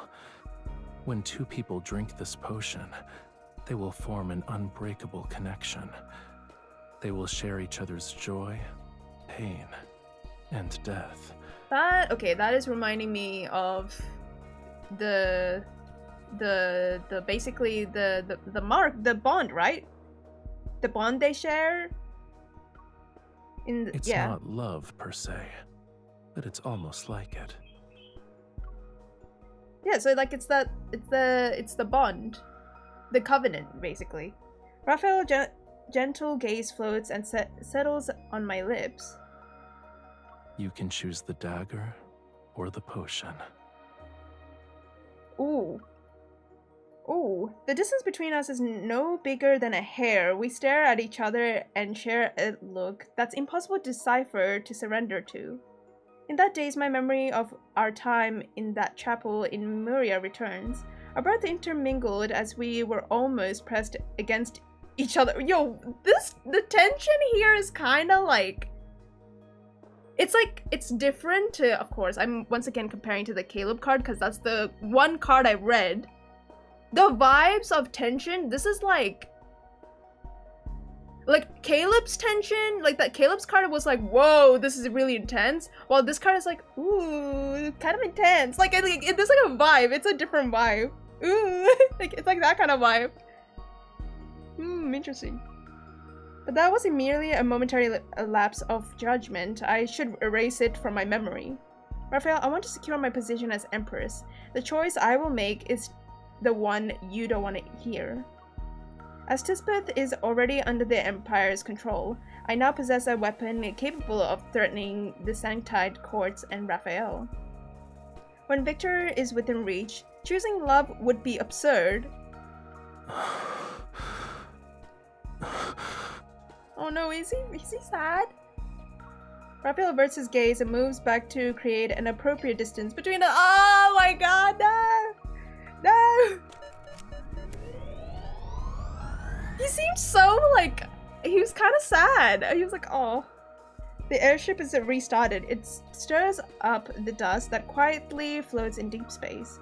I steady myself, but as Raphael pilots the airship to leave, I can't help but look back. The magnificent butterfly remains as if it will never change. We who witnessed it, however, shall return to turbulent currents.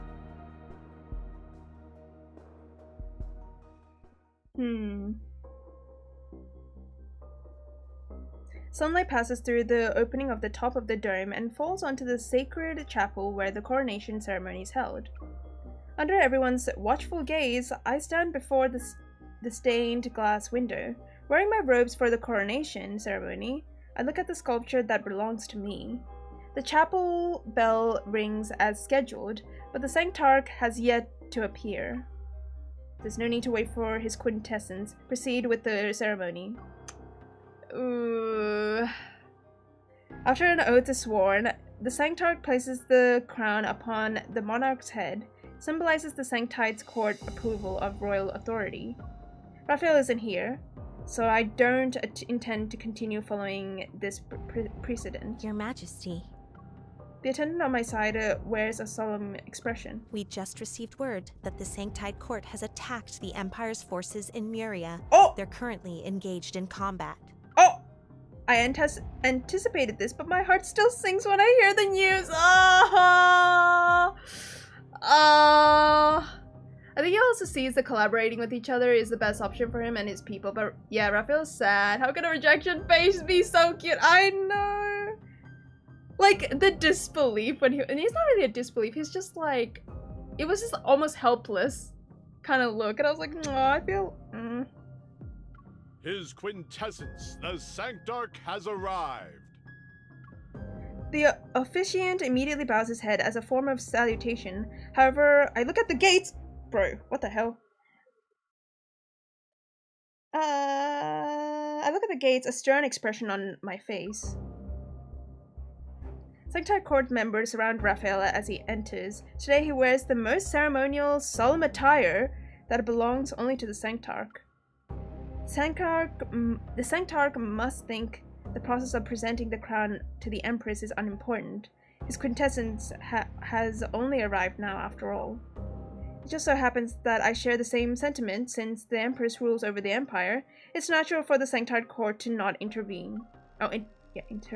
Interfere, sorry. Everyone understands the meaning behind my words. The Empress doesn't need the Sanctite Court's recognition. The Imperial soldiers on standby place their hands on their swords in unison. The Sanctite Court's members assume the same stance, and the atmosphere becomes tense. Rafayel, at the center of everyone's attention, raises his hand slightly. The court members lower their weapons. If there is no crown, then there is no sovereignty. Surely Her Majesty has no intention of ignoring history. Perhaps my action will set the next precedent. Rafayel extends his hand towards me. It's an invitation to start the ceremony where he kisses the back of my hand. Okay, wait. I don't move. Rafayel watches me, his expression calm. A streak of fluorescent blue light flashes across his eye. I mean, can you blame Rafayel MCU? He plays the goods in Maria's mining area. Yeah. All because she wants to, like, take over that land, and also following the footsteps of the previous, the previous monarchs. So... Oh, the sea god, yeah. With the blue eyes, yeah. Rafayel's gaze controls my movement. My consciousness scatters for a moment, and I watch myself place my hand into his palm. He's using his power to control me. Oh, wait. He bows slightly and places a gentle, warm kiss on the back of my hand. I can only look at him. The person before me is strange and familiar. His kiss on the back of my hand overlaps with the memories of our time in Muria. Oh my god. Katsu and Rafayel's time has ended. All that remains is the Empress and the Sanctarch. On behalf of the Sanctite Court, I shall bless the new Empress. The Sanctite Court shall continue to work with the Empire to establish legitimacy in the Alor Galaxy. The fluorescent blue glow in Rafayel's eyes fades, and I pull my hand away. I've also been waiting for this day for a long time. His pulse is almost imperceptible. He takes the crown and places it on my head. Allow me to send a congratulatory gift. I would like to formally invite the Cosmic Empire's Empress to the grand unveiling banquet.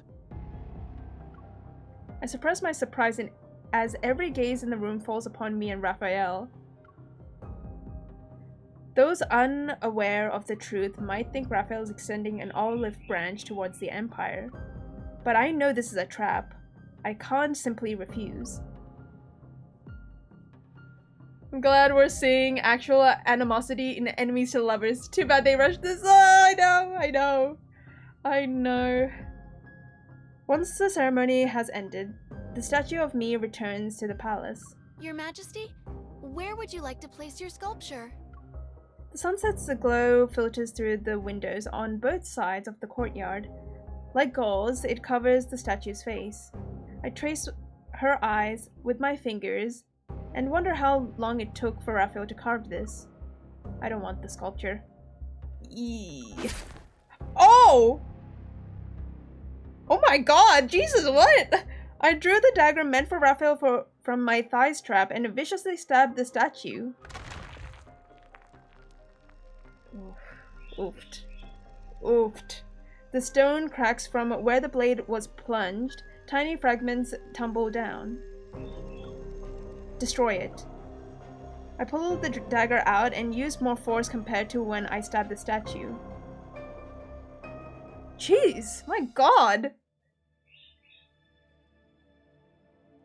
Battles have raged on Muria for months.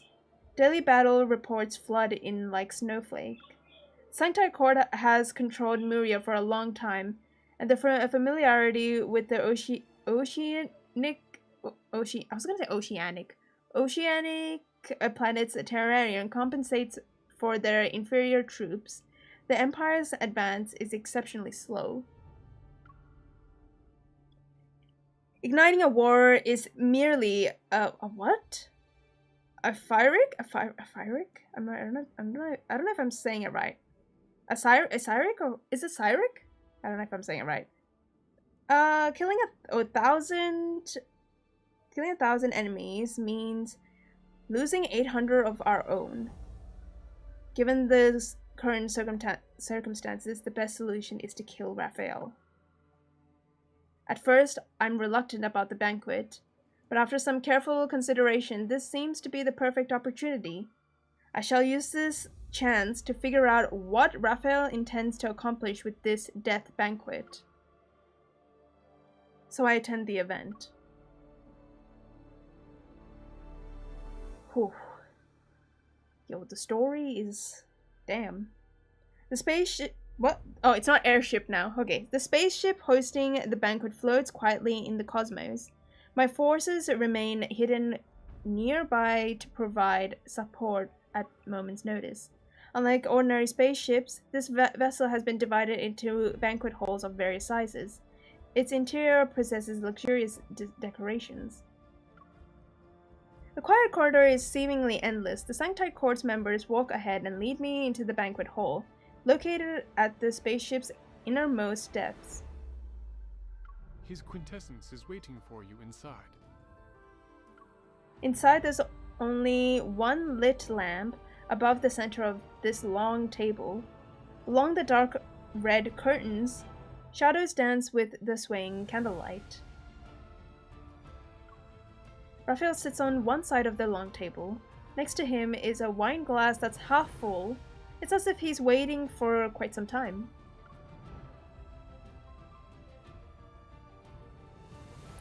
The supposedly dreadful grand unveiling banquet is drinking with the Sanctar? I wouldn't say it's the grand unveiling banquet. I prefer to think of it as a private invitation.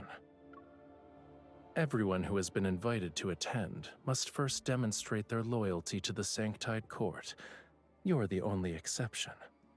But the guests are people from the Empire. Raphael raises his hand slightly and the red curtains beside the table are opened.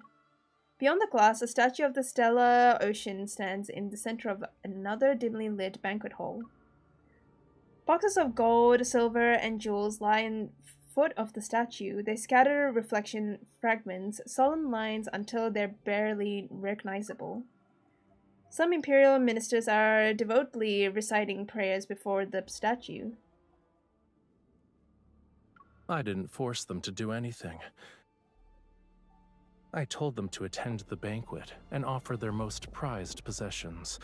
Then, they can gain the Sanctite Court's favor. Once the war in Muria ends, they can become members of the Sanctite Court. They'll possess a status that's far more superior to an Imperial citizen's. The people of the Empire might revere them. They suspected that I had killed quite a few attendees here. Yet, when it comes to the taste of power, they were willing to betray their country. Raphael walks up to the glass and looks at the people on the other side. He seemingly enjoys their greedy behavior.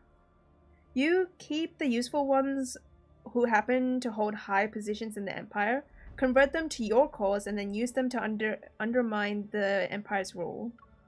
You extort riches from those who aren't useful to you. Your tactics are more ruthless than actual warfare. He turns, picks up a wine glass, and hands it to me. Since this is a banquet, let's have a drink first. I ignore the glass and don't look at him. Constantly targeting each other will only ensure mutual destruction, but we can change our approach. For example, we can cooperate. The Sanctite Court controls Deepspace. Our cooperation will be difficult. Oh! What? What? Will be difficult when there's a conflict of interest. As soon as I turn to leave, an irresistible force controls me. A blue fluorescent blue rises in Raphael's pupils. My people are outside, Rafayel. No one wants to see a fight to the death. If anything, I'm your best choice. My sincerity is eliminating traitors in their quest for power. Do you actually need those who forsake the Empire for small favors? I watch myself pick up the glass and I drain it in one go. Everything seemingly becomes hazy. I can't even clearly see what's in front of me. There was something in this wine. Girl! Girl, what? Even I wouldn't drink this wine. If my enemy gave me wine, I wouldn't drink it. What made you? Bro. Where are you taking me? It'll be over soon. Silly MC. Silly MC. Oh! Oh! Welcome to my private domain. You know what, guys? Maybe it's not so bad after all. Your Majesty. You know what, guys? It's not bad after all. You know what? I would drink the wine. Damn, he's showing how valuable he is can be an ally, but also showing how dangerous he can be as an enemy at the same time. Well played, Fishy. The thing is, he's a smarty pants. He's kind of smart. He's smart, but make it seem like he's not smart, or it seem like he's really vulnerable, when really he's kind of dangerous. He's equally dangerous. Domain expansion. Really? What did you do at the banquet? The guests demanded miracles. Oh. They got what they wanted. Okay, alright. Oh! Look. Imperial power stole their land, blood, and lives. Oh. They resisted. However, faith can make them willingly offer up those things.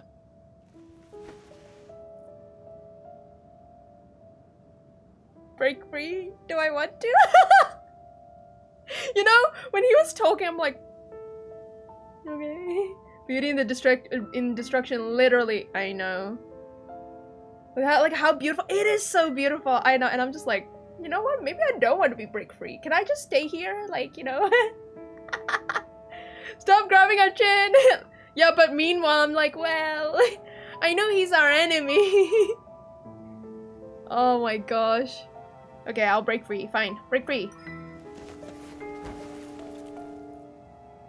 God, he's so beautiful. Don't forget, your faith was built upon my territory. Threaten him? Okay. Oh! Oh. Slay. Damn, why is he so attractive? Like, he has no business to be this attractive. No business. You witness my choice. Either you submit to me or die by my blade. Will my death benefit you? Killing me would be the worst choice. Ah! What are you doing? Oh, wait, I'm pressing! Guys, I literally pressed. What do you mean? Try it. I don't mind. Oh. Wait. I stab him though. What? Hold him? What?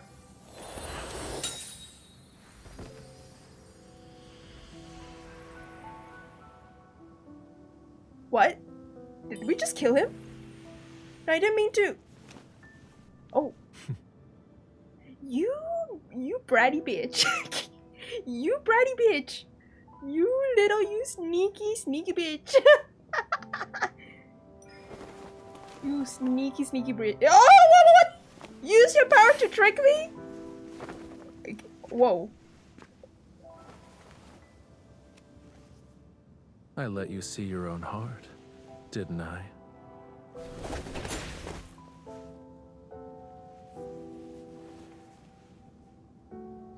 Hey guys, I'm how can MC deny his offer now? She's too far gone.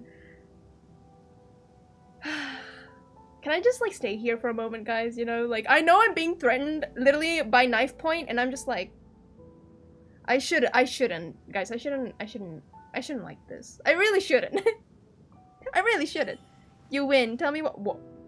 Tell me you. To make me submit, you need more than power.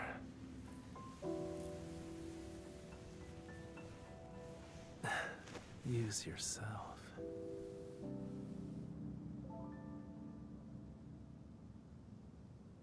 How many times is gonna grab our chin? How many? Dude, I've lost count how many times he's been like touching us very like he's like cradling her almost, kind of. Take out the potion. If you want me, you have to give yourself up to me too.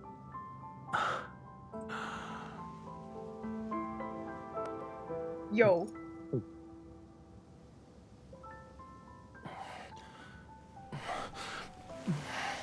Ah! Yo! From now on, you and I, together with our power, we're conspirators. I saw that! I saw that! I saw that! What? Okay, yo. Oh, you guys are... This is the epitome of enemies to lovers, they say? This is enemies to lovers? Guys, they hated each other in the beginning. And here we are.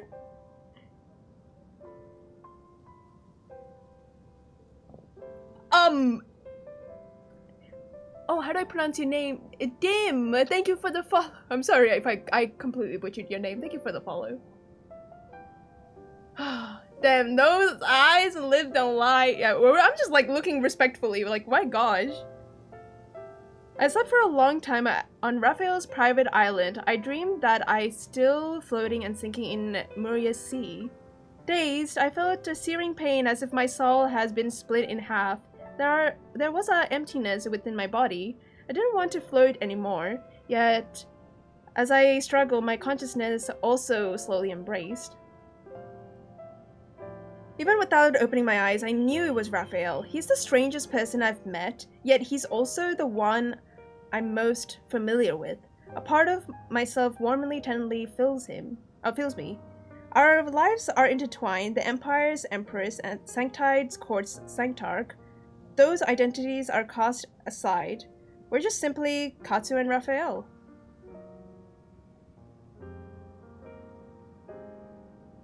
MC's cookie is in trouble. MC loses. Still won somehow. Literally. When I wake up, I feel like I'm emerged from seawater. There's not a single ounce of strength left in my body. The morning light in the cosmos is more tranquil than the water surface. It streams in through the portholes to quietly announce the arrival of dawn. Raphael's holding me as he relaxes his grip once he sees I'm awake. I remember what you said to me when we were in that Murian chapel. It's time. You were referring to the time that belonged to Rafayel and Katsu. I raise my hand and my fingers caress Raphael's cheek. From that point on, You were no longer Raphael to me. You were only the Sanctide's court Sanctarch. Actually, I was wondering if the time that belonged to Raphael and you could last forever. So forget what I said. I didn't mean it. Oh. Raphael lowered his gaze. Only now is he honest with his emotions. His words returned to me. Maybe opponents who are evenly matched can be great conspirators. Bro, I can't read. My ability to read is like... by God. The speedboat stops in the middle of the ocean. Raphael holds my hand and guides me to jump into the deep sea. We return to where I once discovered Raphael. As Tisbeth drifts like butterflies in the water, they sway with the current. When I was little, I almost drowned. But that experience allowed me to discover the mysterious connection between my body and Astaspith. I can harness its energy to do some unexpected things. Raphael closes his eyes, and Astaspith seems to have sensed his presence. They transform into slender conducts that channel energy into his body. During tide prayer, the energy in my body is almost depleted, so I need to return to Muria's seas every year. I'll be slightly weaker than usual on that day. Raphael takes my hand. The Astaspith follows him to surround me. A cool sensation surges into my chest. I think I can feel the power you mentioned, Raphael. I've absorbed the Astaspith. Does this mean I can control others? I'll give it a try. Oh! Oh, of course, MC. Of course! Oh, oh wow. MC immediately, with that hesitation. She's like, I can control people? Okay. Raphael kissed me! Classic.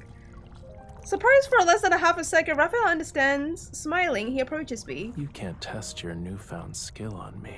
Aww. Even if I'm not being controlled by you. But I think he would though. Yeah, I knew it. I knew it. Even we can't control him, he still would do it, of course. Katsu coded.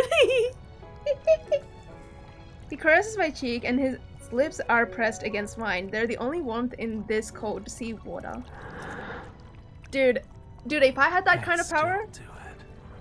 Oh my god, dude! Am I a freaking genius? Wow, I read him like a textbook.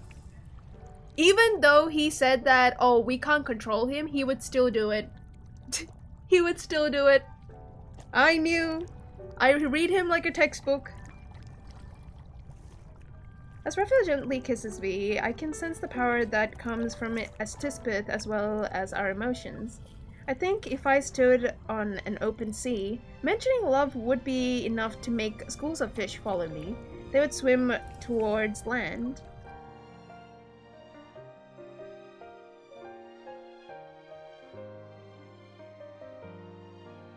I had no intentions of using warfare as a long-term strategy.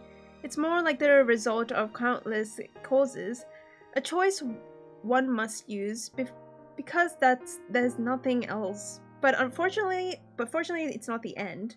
Since I can't completely eliminate the Sanctide Court, I might as well take the olive branch that Raphael extended.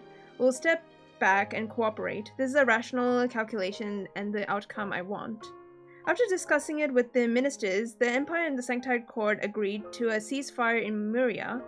In exchange, the Sanctide Court and the Empire fairly divided the mining rights for Astaspith and clarified their respective interstellar authorities. For centuries, the power struggle between the Sanctide Court and the Empire has ebbed and flowed. In this era, it has subsided temporarily.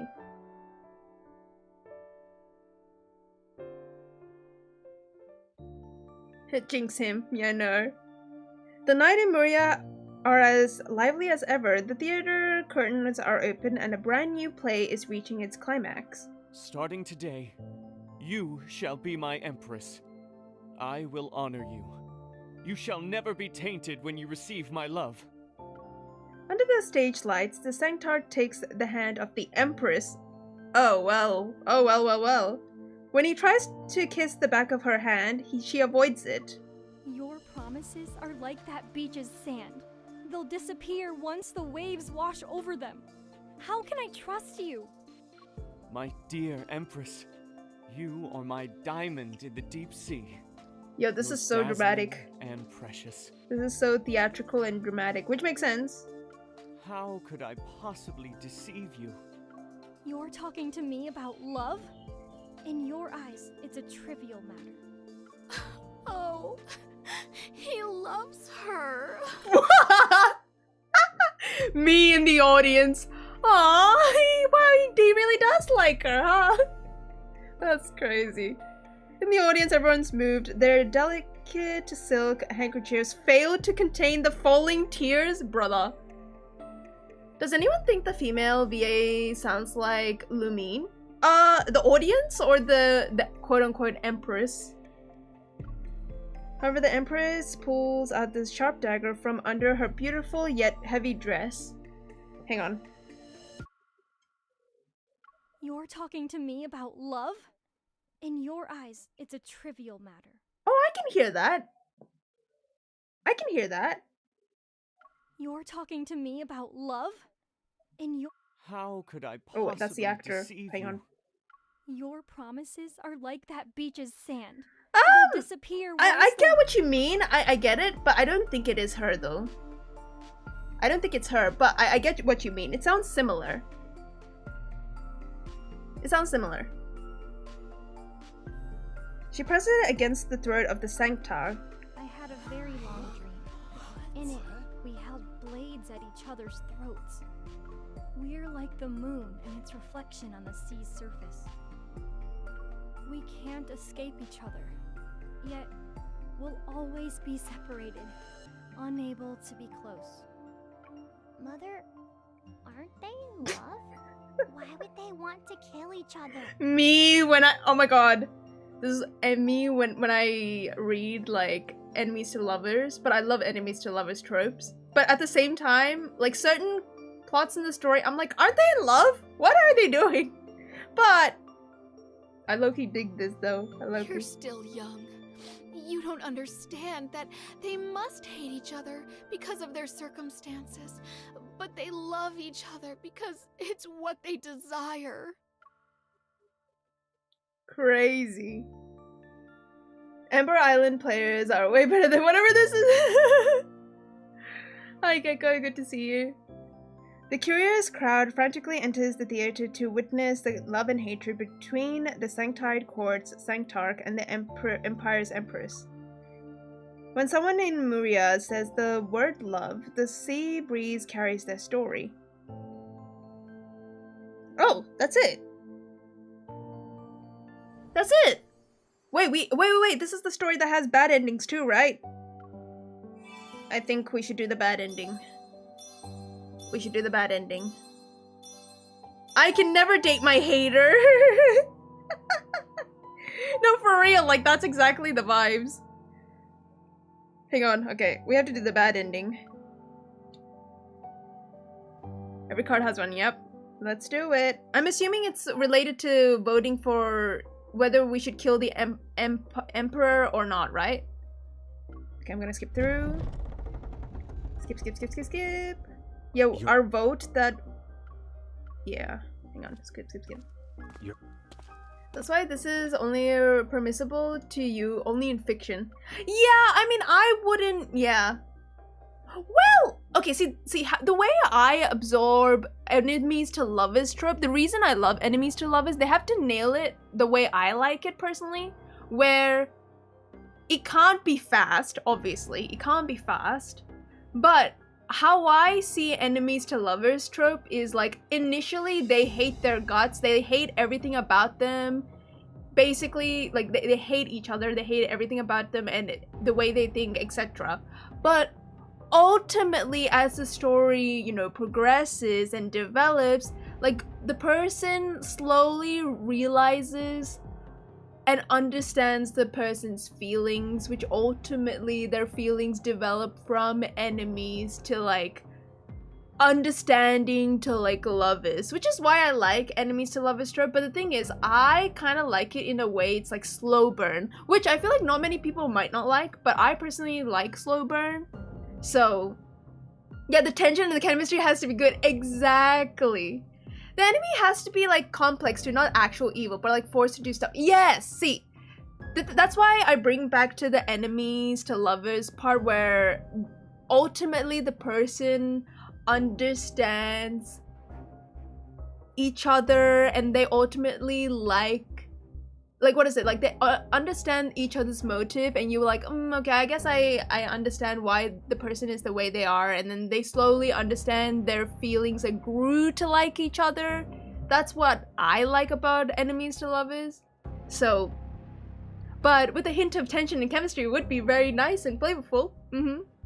Should be able to find both characters be very interesting. I would say so. I would say.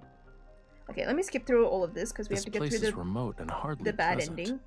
I thought the Empress wouldn't grace us with her presence. Yeah, the development is so much better. Is so much worth it after the setup.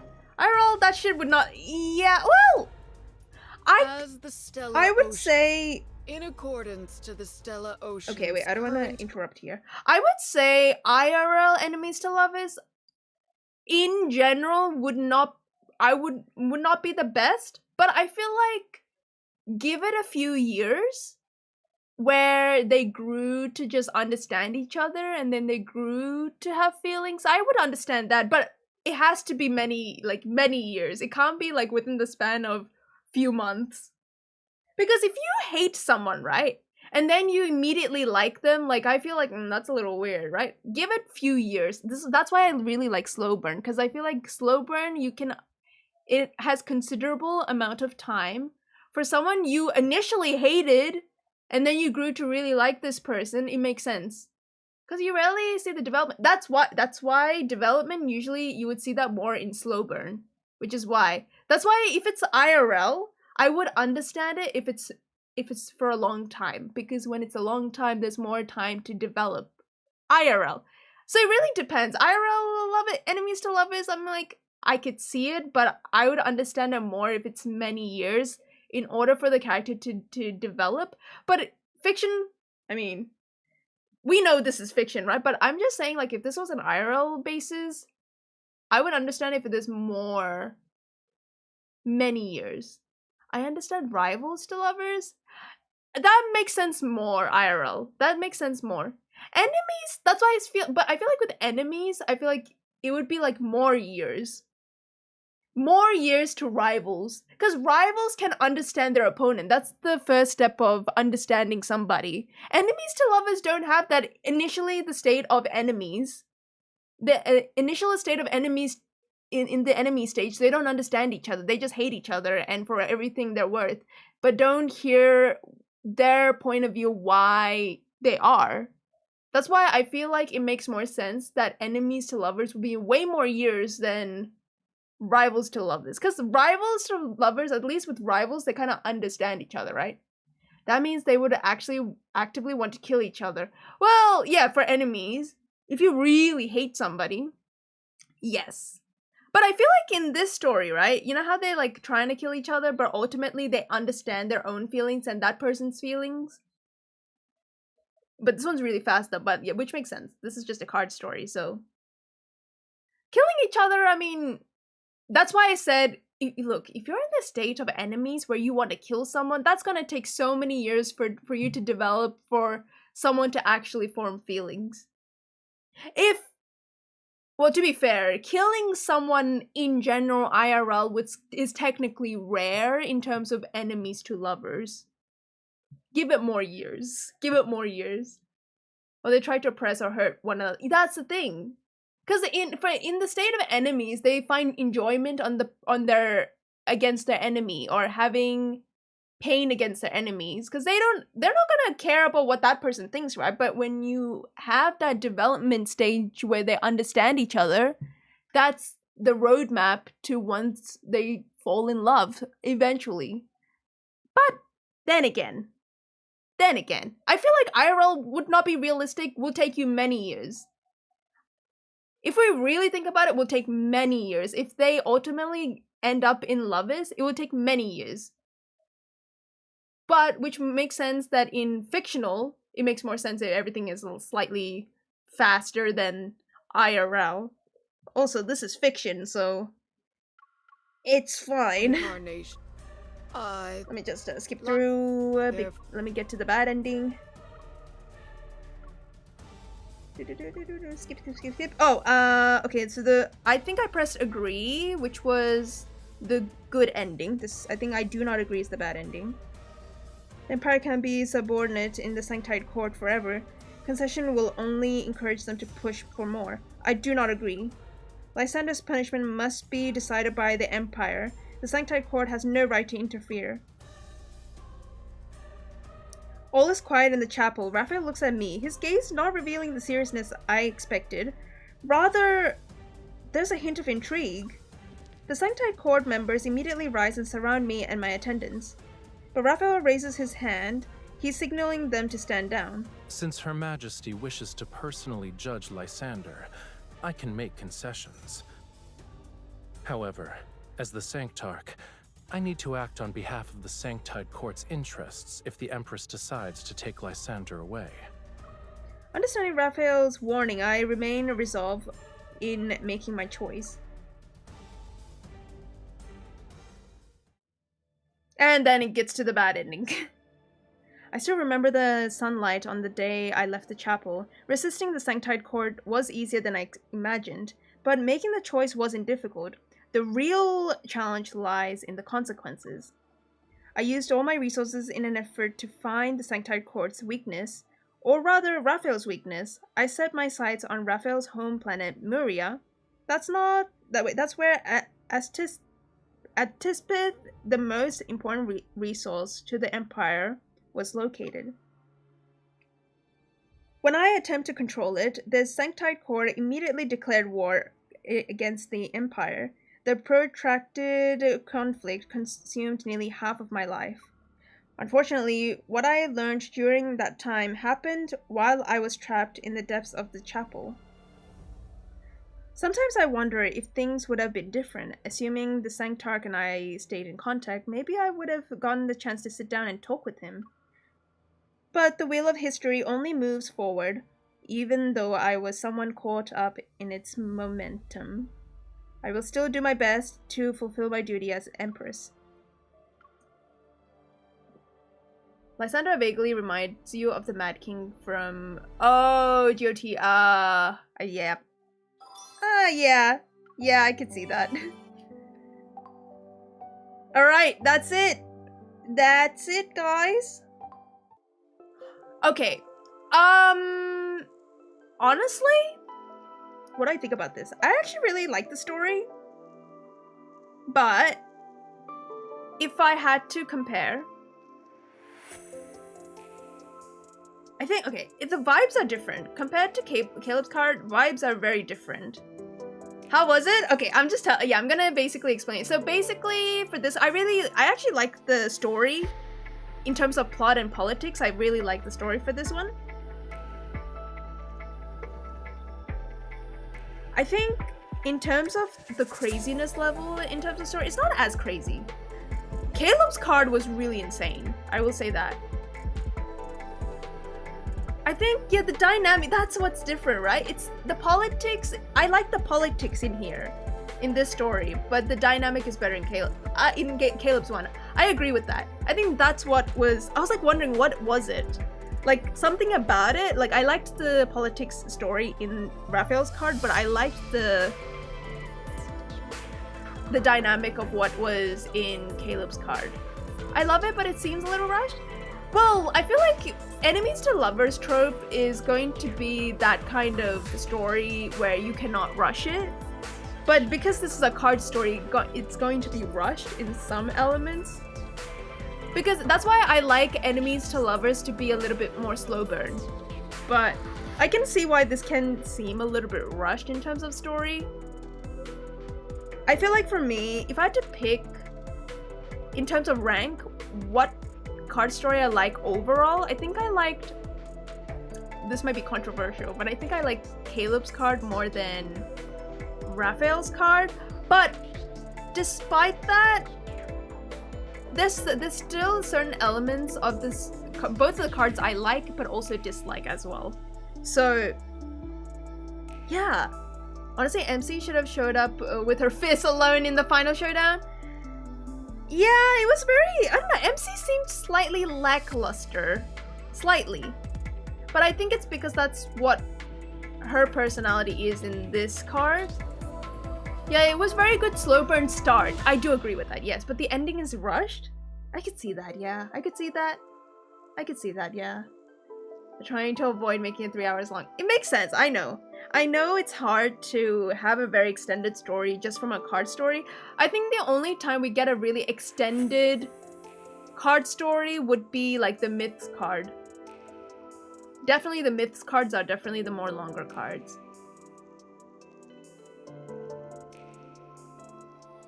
I don't know, I think I might like Caleb's card more, I feel. I don't know, actually it's hard to tell. I think Caleb's was very...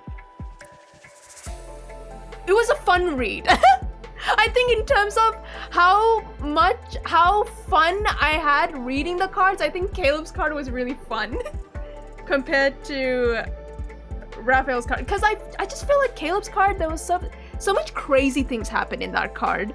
So many crazy things. So many crazy things. I don't know, it's just like I was not saying that I was bored in this card. I was very entertained. You guys know. Whoopsie, I disconnected. Whoopsie. Disconnected the tablet. Whoopsie, my bad. I know what kind of girl you are. Hey, hang on.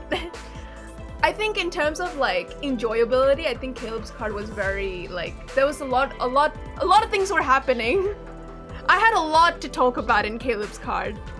I had a lot to talk about in Caleb's card, but Raphael's card was really like, I still had a lot to talk about, but it wasn't like, I didn't have much to say about this card, other than the fact that I do think the flow of the story, because it's harder to pull off enemies to lovers trope when it's rushed or condensed in a card story. But hey, Raphael's sexy! I think I like how cool he is. I really like how cool he is. I like that he shows that he can be vulnerable, but when he's like not, he gets really dangerous, which I really like. Also his sea god form, kind of nice. So honestly, yeah. I can't stop staring at it though. Like looking at his card, I can't stop staring at it, but Zayne's one is interesting. Find out next week. So yeah, so for people on YouTube, I do have one more card related to the Throne of Arrows card. We do have Zayne's card left. And the week after that, we have this card as well. So look out for Wednesdays, guys. Hi, Juliana, good to see you. It was mostly a shock value for me for Caleb, which is a tactic I don't like in fiction. I think I would agree. There was a lot of things that happened in Caleb's card. Very, yeah, definitely shock value. I do agree. I feel like you can, I think it really depends on how you really portray the story for Caleb's card. I think for me, okay, I'll say this. I think for me, what I found difference is that there's a prominent MC with personality and Caleb with a prominent character and personality. Not saying the Rafayel card didn't have it, it's just that I think I had an idea of what MC's personality is, but at the same time it seemed slightly absent, or it's very conflicting, because initially I thought she was the type who would go into plans without, no, she go into things without a plan, or she basically is the type who is high risk, high reward. But then after that, towards the end, she said that she can kill, like she killed people or something. What is it? Like she killed, I don't know. I don't know. Like I think it was during the, I think to be fair, that was the MC when she was a child. So I don't know. Maybe it's different that way. But I don't know. MC's personality wasn't as clear, but at the same time I got the idea a little bit. While as Caleb's one was, first of all, the MC was very obvious in Caleb's card, but I don't know. We'll see. We'll see. Yeah, they keep saying that they can't be together, but no one around them was actually giving a pushback, which ruins the forbidden trope for you. What, for Caleb card? For Caleb's card? I think it's more well, it's more internal. MC is that kind of girl who's like, she wants everything, right? Like, she wants him, she wants the Empire, she wants everything, right? But Rafayel's card, it's not, it's like very, I don't know, it's not like that. Nobody stopped them, yeah. Really, nobody did, yeah. No one did. There was not much higher stakes. So, I don't know. I don't know. Anyhow, I can't wait for next week, next Wednesday for Zayne's card. I'm very excited to know about his story. So we'll see you guys for the YouTube chat. I'm gonna be ending the YouTube live stream here. So if you want to hang around with us, you're more than welcome to do so. We'll still be going like maybe 3 more hours. Still going live on Twitch. So if you want to hang out, if you guys are still on YouTube, feel free to join us. And yeah, but yeah, I'll see you guys next week for Zayne's card, and then the week after that we will do this card. But yeah, oh yeah, by the way, for people on YouTube, I'm gonna be watching the new trailer, the new multi-banner trailer. I haven't seen it yet, so if you guys are curious about my reaction to that, you're more than welcome to join us over on Twitch. So yeah, but yes, YouTube chat, say bye to Twitch chat, say bye to YouTube chat. I'll see you guys, I'll see you guys next Wednesday for Zayne's card. So I'll see you then. But yes, bye YouTube chat, bye. Join us on Twitch. Well, I'm gonna be watching the trailer, so bye.